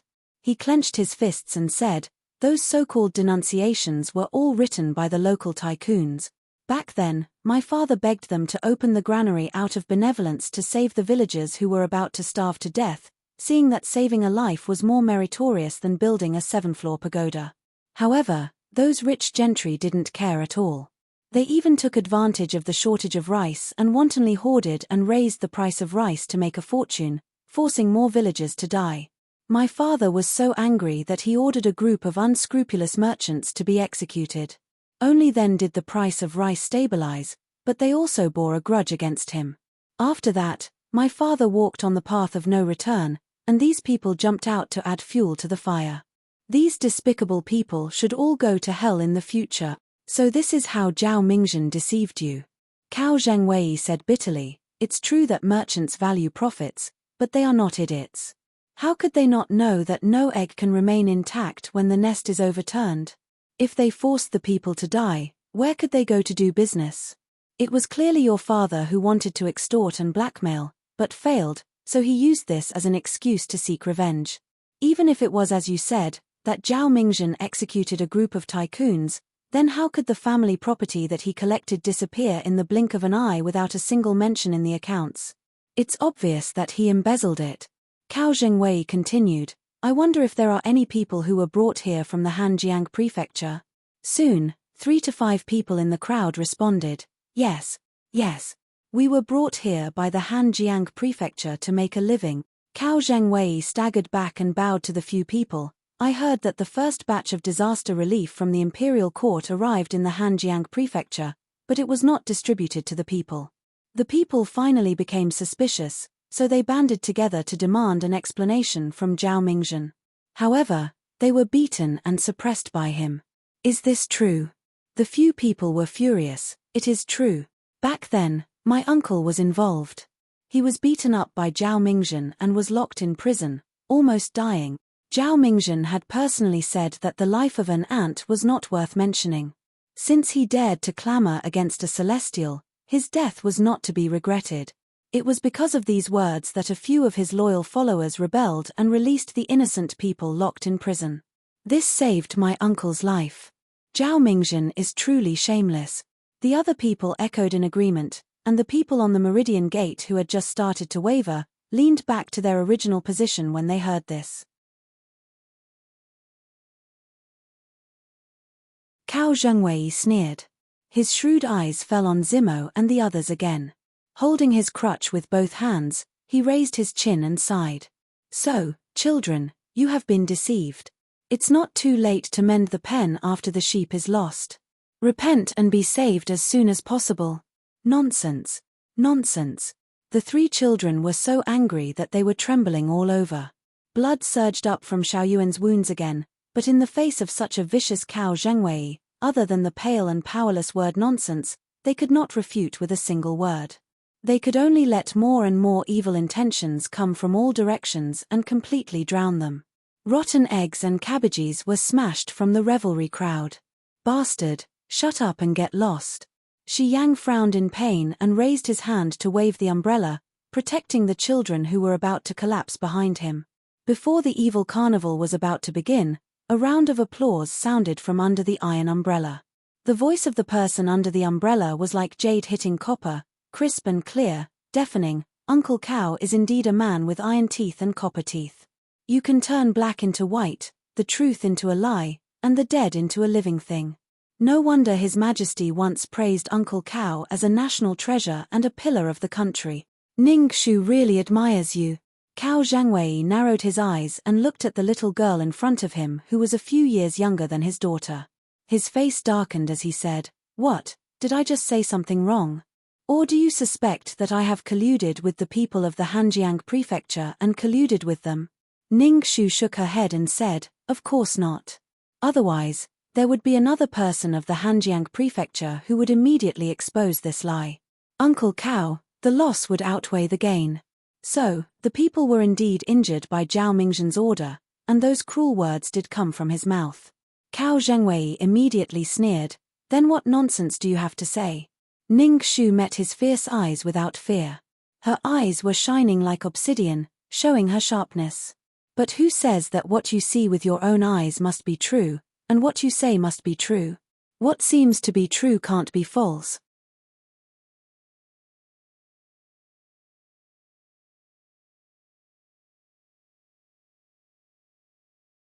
Chapter 639.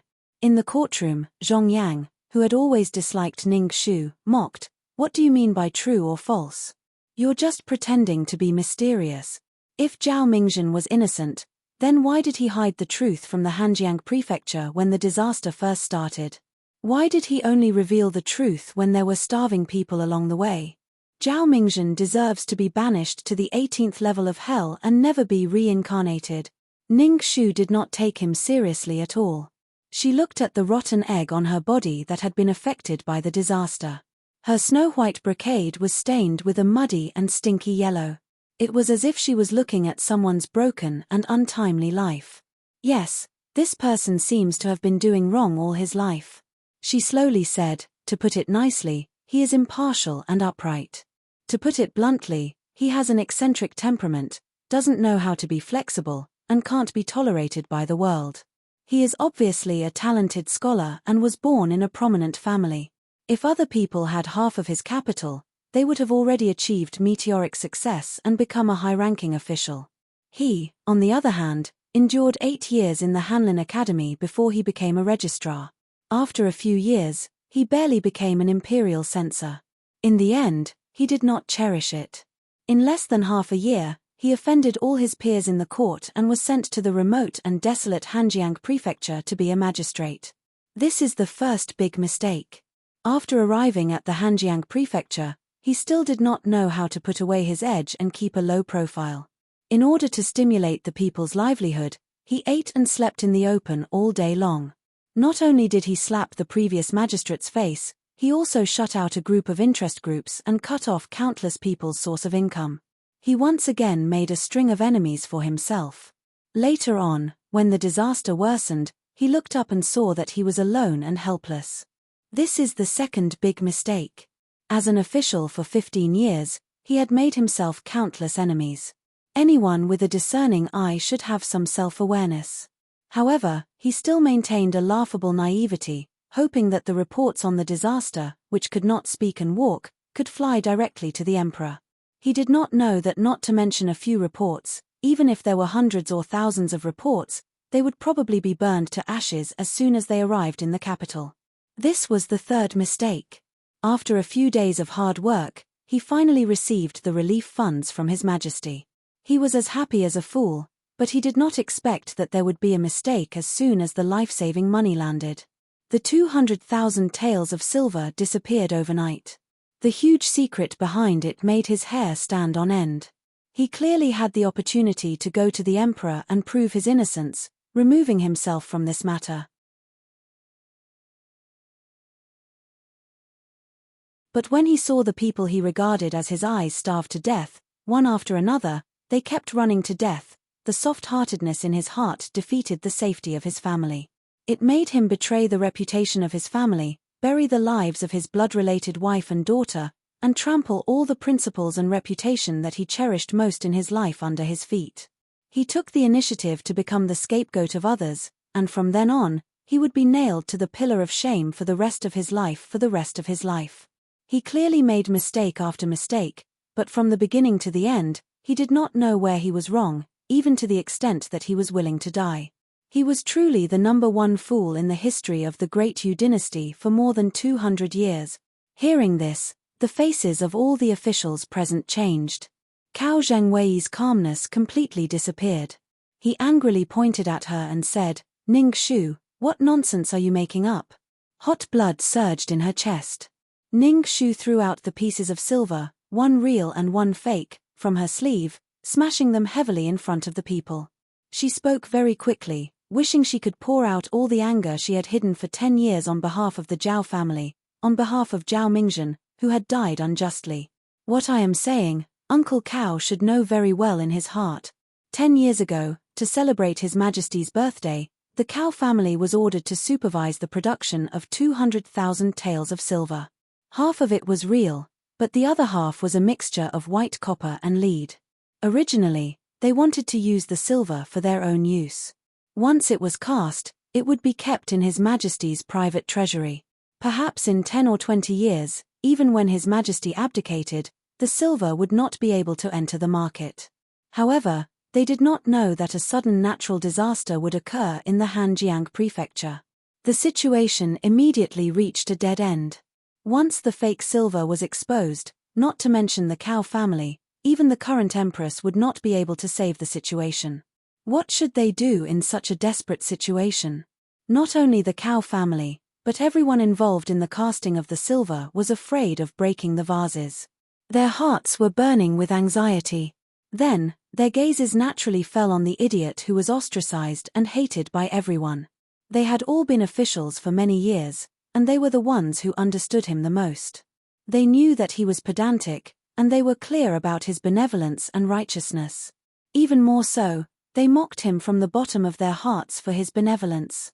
After a carefully arranged illusion trick, the disaster relief silver that he had been looking forward to was gone.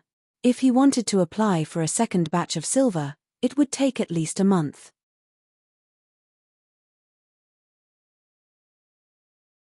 At that time, the number of people who starved to death would increase by tens of thousands.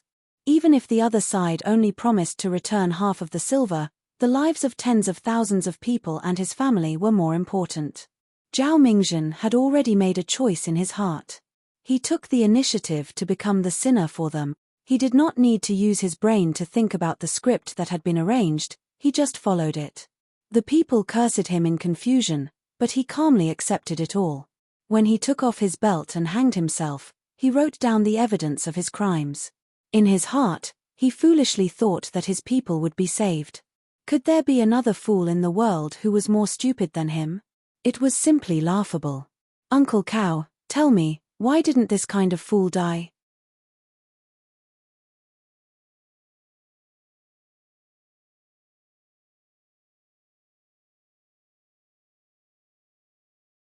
Chapter 640.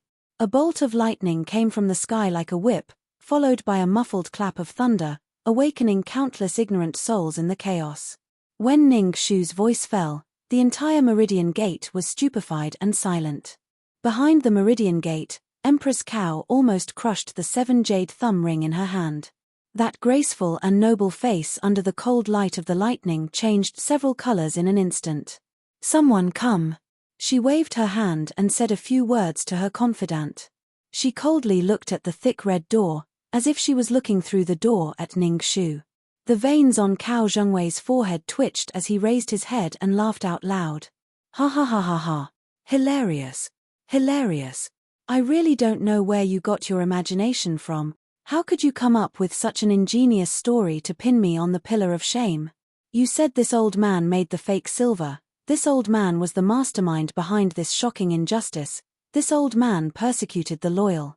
Girl, open your eyes wide and look. Under the shocked gazes of the officials, Cao Zhengwei threw away the crutch in his hand and took off his official robe, revealing a black and skinny upper body covered in scars. I, Cao Zhengwei, have been in the military for my entire life. For the great Yu Imperial Court and for the people of the world, I have suffered so much and suffered so many injuries.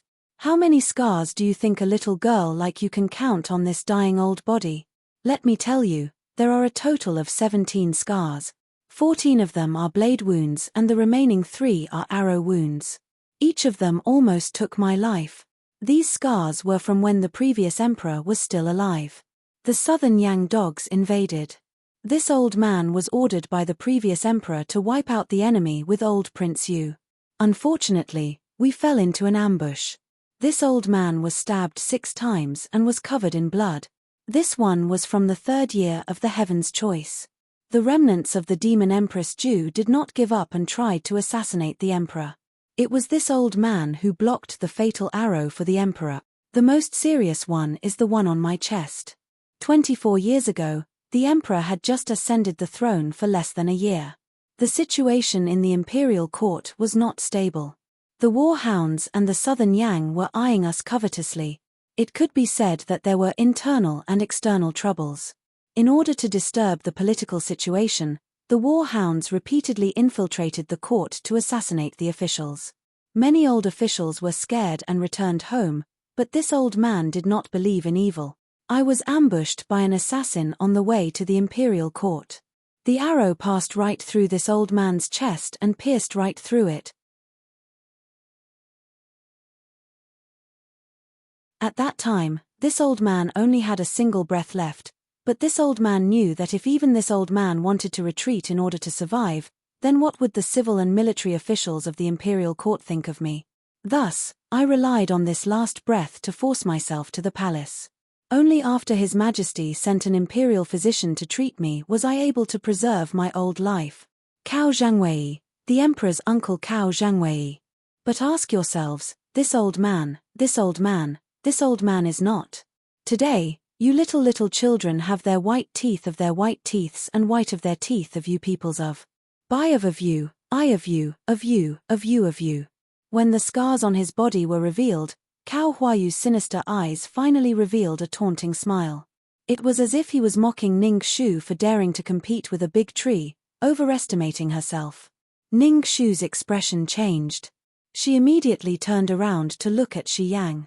Receiving the signal, Shi Yang nodded and handed the umbrella to Zi Gui before quickly disappearing into the crowd. The three of them clenched their fists in nervousness. Their hearts were beating like drums. No one knew what to do. The weather was hot and humid. It was like everyone had been placed in a giant steamer. Ning Shu's forehead was covered in sweat. She knew that standing in front of her was an unprecedented enemy. His strength surpassed everyone she had met before. But because of this, she could not retreat. She silently straightened her back, which was not heavy at all. She was like the only stalk of orchid in this vast land, slender and unbending. Because in this silent tug-of-war, the one who first showed fear was destined to lose. Facing Ning Shu's silence, Cao Zhengwei raised the corner of his mouth and pressed, "Where is the evidence?" Ning Shu's shoulders tensed. Zi Gui anxiously shook Ning Shu's sleeve. Ning Shu silently lowered her long eyelashes. Cao Zhengwei took a step forward and raised his voice to ask, "This old man is asking you, where is the evidence?" He smiled coldly and said, "You can't take it out. Then today, you and these traitors are framing this old man, framing my Cao family. What do you want? Do you want to take advantage of His Majesty's illness to cause chaos in the court and bring disaster to all of Great Yu?"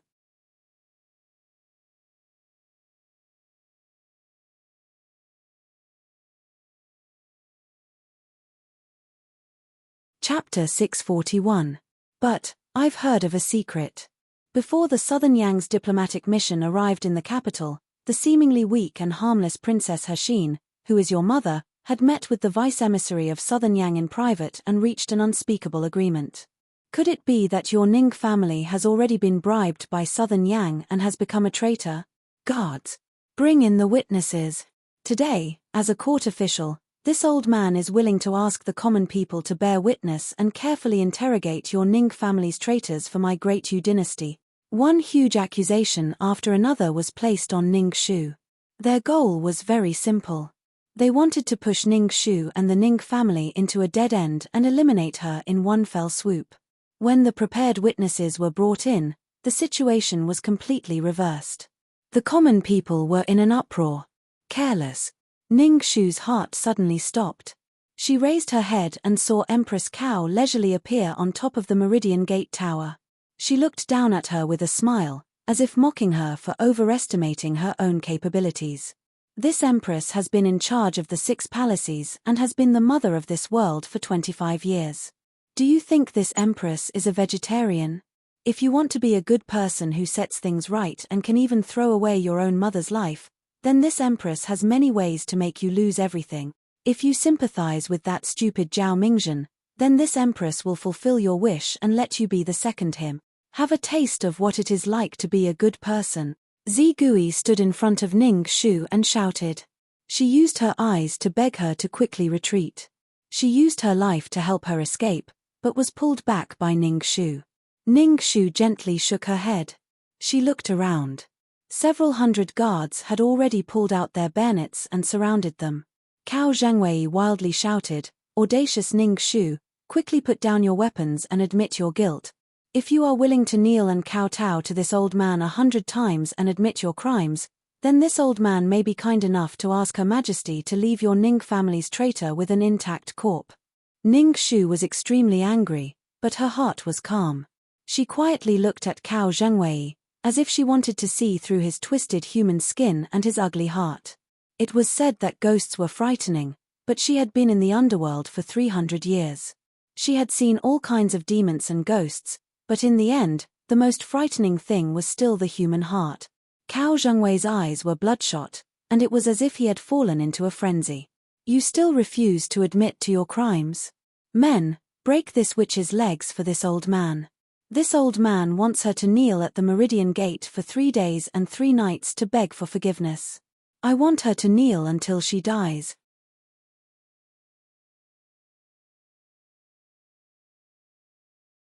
Under such frightening pressure, Ning Shu seemed to have heard the funniest joke in the world. Her lips slowly curled into a smile as she raised her eyebrows and said, "My daughter's status is low, so kowtowing 100 times isn't a big deal. However, is Imperial Uncle sure you can accept it?" "What do you mean?" Ning Shu looked in a certain direction in the distance and smiled faintly. "Nothing much. It's just that Imperial Uncle kept asking my daughter for evidence just now. I'm afraid that you thought you had already destroyed all the evidence from back then. Even the last bit of evidence hidden in the Supreme Court storehouse was burned to ashes yesterday. However, there is a saying that goes, 100 secrets can lead to an oversight. I don't know if Imperial Uncle has heard of it before. My daughter is inexperienced, so I'll tell you about it. This saying means that one is arrogant and conceited, thinking that everything is under one's control. There is also a saying that goes, the net of heaven has a long arm, but it never escapes. This saying means that the Tao of heaven is like a large net. Although it doesn't seem to be tight, it will always inadvertently miss some small fish, allowing people to fish in troubled waters and think that they can manipulate the will of heaven. However, in reality, the eye of the Tao of heaven has always been silently watching from the blue dome of heaven. Perhaps it came a little late, but as long as someone has done evil, it won't let a single one go. The evidence you want is here. Following her gaze, a seemingly weak figure with a bandage wrapped around his head staggered to the Meridian Gate under the protection of Shi Yang. He was sweating profusely and his clothes were messy. His appearance as he desperately squeezed through the crowd while protecting a bag full of documents was particularly comical. He looked like a woman who had just become pregnant and was holding her belly in fear. However, one could see that his eyes were as sincere as stars, shining with the brightest and cleanest light. The moment he saw him, Feng Zheng, who was sitting on the judge's seat, suddenly felt a pain in his teeth and sighed.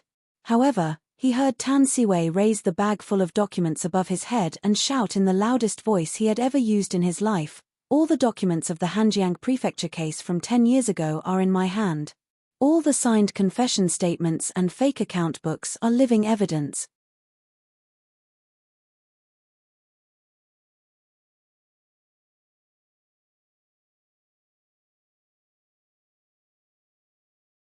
Chapter 642. When this thick bag of documents appeared, Cao Zhengwei's turbid eyes widened as if he had been slapped in the face. The flesh on his face trembled as he gnashed his teeth and said, "This is not possible." Ning Shu retorted sarcastically, "Uncle Cao, what you want to say is that you personally sent people to burn these documents, including the entire warehouse. Why are these things still here? This is what I meant by 100 secrets have a flaw." A few years ago, under His Majesty's instructions, the Supreme Court had secretly set up a secret storehouse to make copies of all the old and important cases over the years. This was done in secret throughout the city. Other than His Majesty and a few officials involved, no one else knew about it. Fortunately, the files of the Hanjiang prefecture were among them. This was originally done on a whim and was not targeted at anyone. Who would have thought that it would help us so much? Uncle Cao, don't you think this is interesting? Zhong Yang, who was sitting at the head of the court, immediately said angrily, "Tan Siwei, as a junior minister of the Supreme Court, you should know that stealing documents is a crime of treason." Because he had run too fast, the fresh scars on his head were soaked with sweat. He did not bother to wipe them and said seriously, "I know that according to the laws of the Great Yu, if an official does not have the approval of his superior to steal documents, he will be stripped of his position and demoted to a commoner. The most serious punishment is exile for 3,000 li and not allowed to set foot in the capital for 100 years. If it is more serious, he will be beheaded if he colludes with traitors. However, I've long been aware of my own limitations. I'm not cut out for being an official. I've only been able to barely stand firm in this chaotic imperial court all these years because of my father's protection. If I lose my official position because of this, it's not a pity. Even if I die because of this, it's a worthy death. On the way here, I have already flipped through these accounts. There are many mistakes and contradictions in them. It is obvious that they were forged. This is enough to prove that Zhao Mingzhen was framed. If there is anyone who does not believe me, you can come forward and refute me. Tan Siwei, you.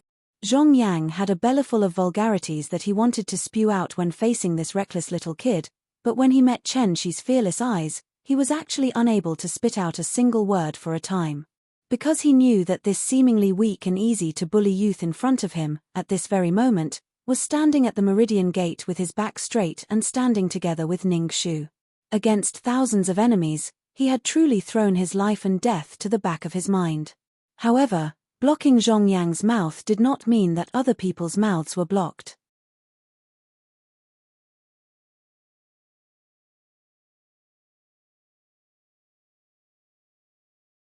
This was a treacherous heart that deserved death. Ning Shu couldn't help but laugh out loud.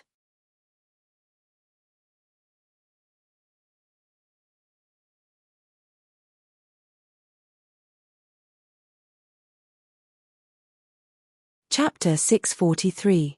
As expected, a despicable person had to be dealt with by a despicable person. To deal with this kind of shameless jackal, one had to be an experienced old fox.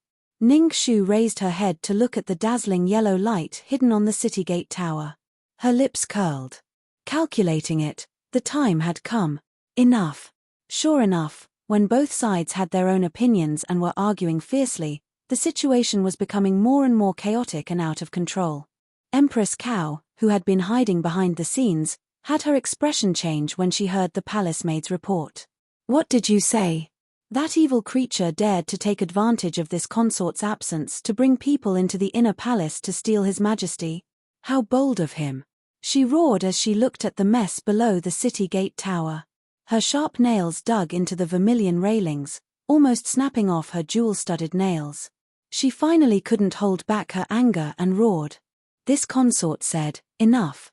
This consort just watched this entire trial from the city gate tower. You have both witnesses and evidence.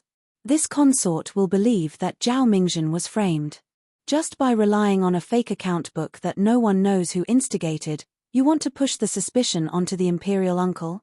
Even if you flip through all of the legal records, there's no case of such a hasty conviction.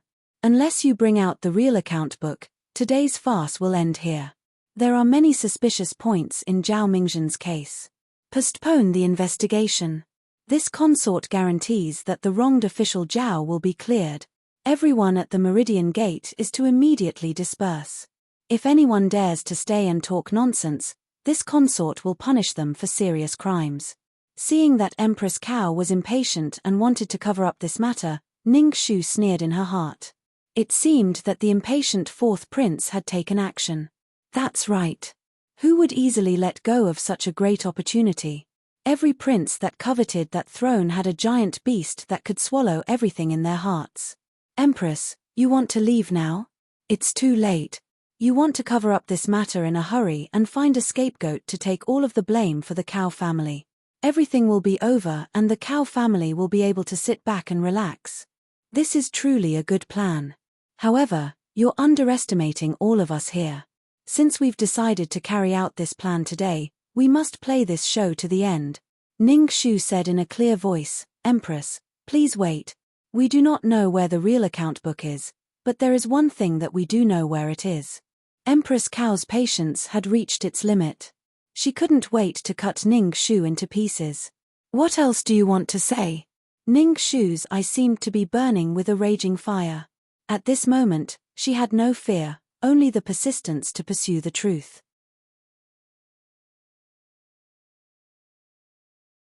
That is the other 100,000 tales of fake silver that disappeared back then.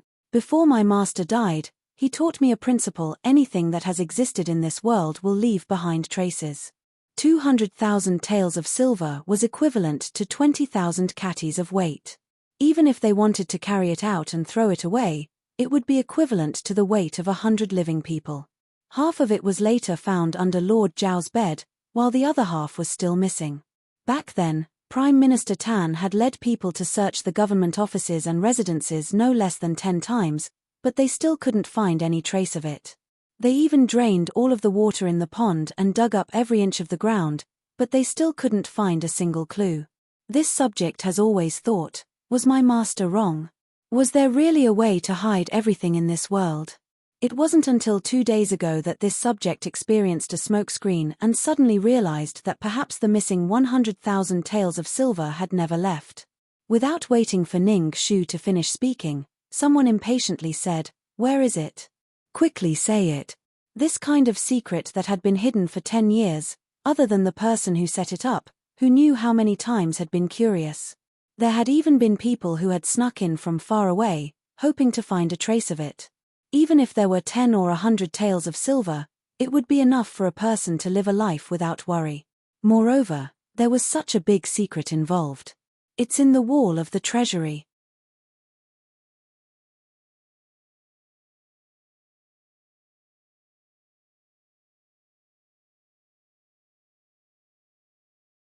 Chapter 644.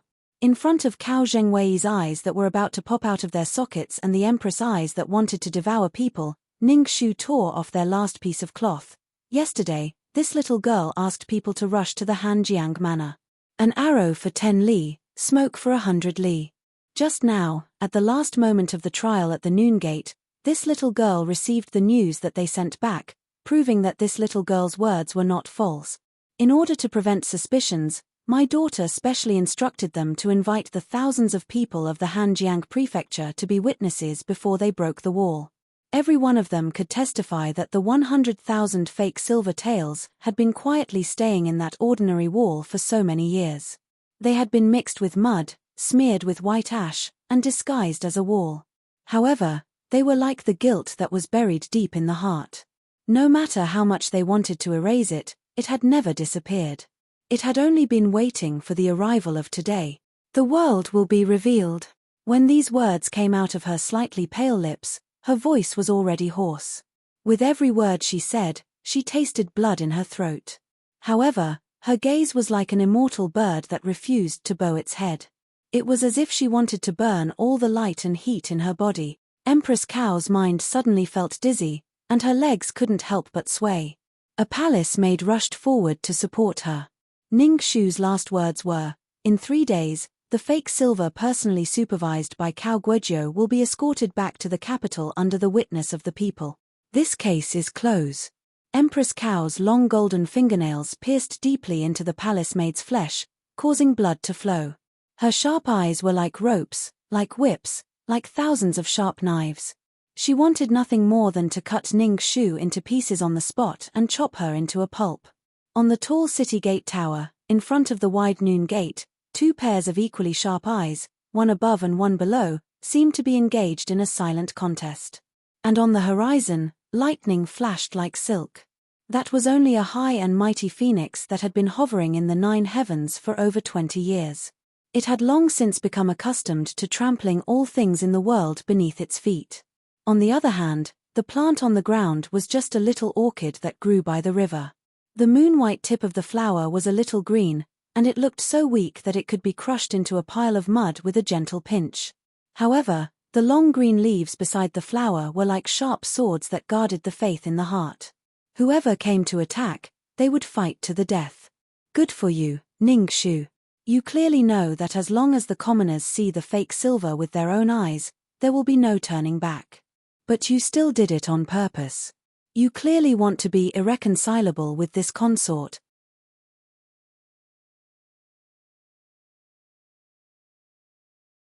So what if he is?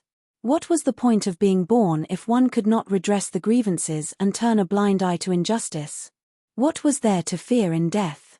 I reincarnated 7 times and returned to this life, not to be a piece of trash. Then you don't want your parents and brothers anymore? Of course, if I can't live with them, then I'll die with them. That way, I'll be able to look after them on the road to the Yellow Springs, and I'll die without regrets. The orchid raised its head and looked at the ashen phoenix. It slightly bent its knees and said, "Empress, you are the mother of the nation." A huge slap ruthlessly landed on the Empress's face in front of tens of thousands of commoners. It slapped her so hard that she had no face left. She was so angry that her entire body was trembling. Ever since she had worn the imperial crown for 25 years, no one had ever been able to force her into such a situation. The noble phoenix was finally forced to lower its head for the first time. She looked at the grey and defeated eyes of her brother, who was born from the same mother. She also looked at the tens of thousands of burning eyes below the city gate tower. Her voice was squeezed out from her throat. The former magistrate of Hanjiang, Zhao Mingzhen, was indeed framed by someone and suffered an unjust injustice. Today, this consort has specially issued an imperial decree to redress the injustice and choose a day to bury the entire family. In addition, 10 years ago, Imperial uncle Cao Zhengwei failed to supervise the production of the tribute silver. There is no way to refute this. Quickly confess the truth of your crimes.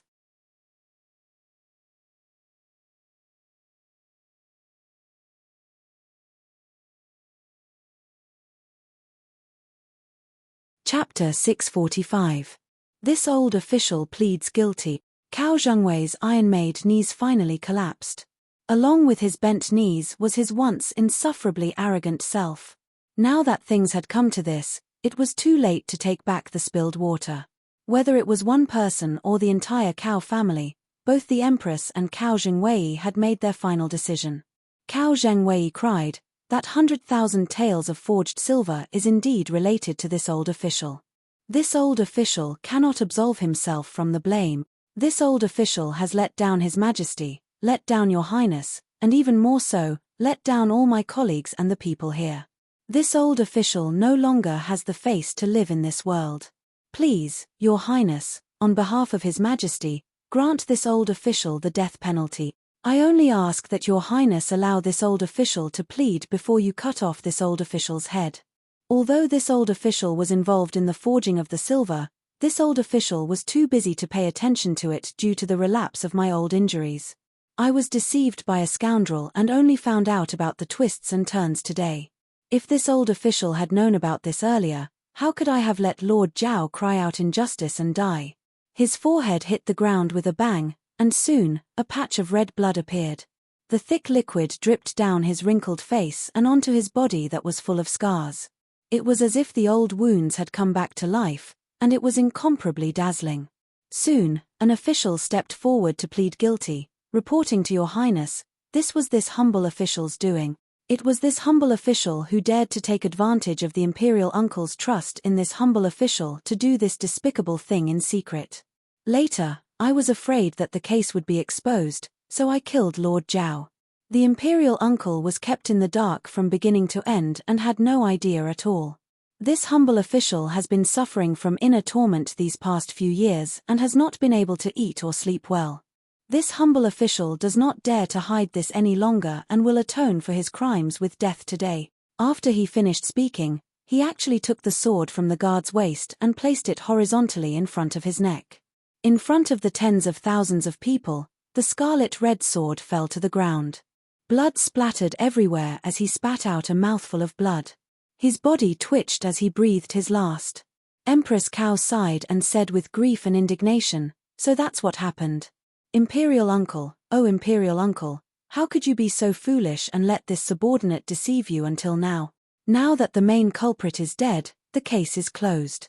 However, Imperial uncle's negligence cannot be refuted. Even if you are this consort's elder brother, this consort cannot forgive you.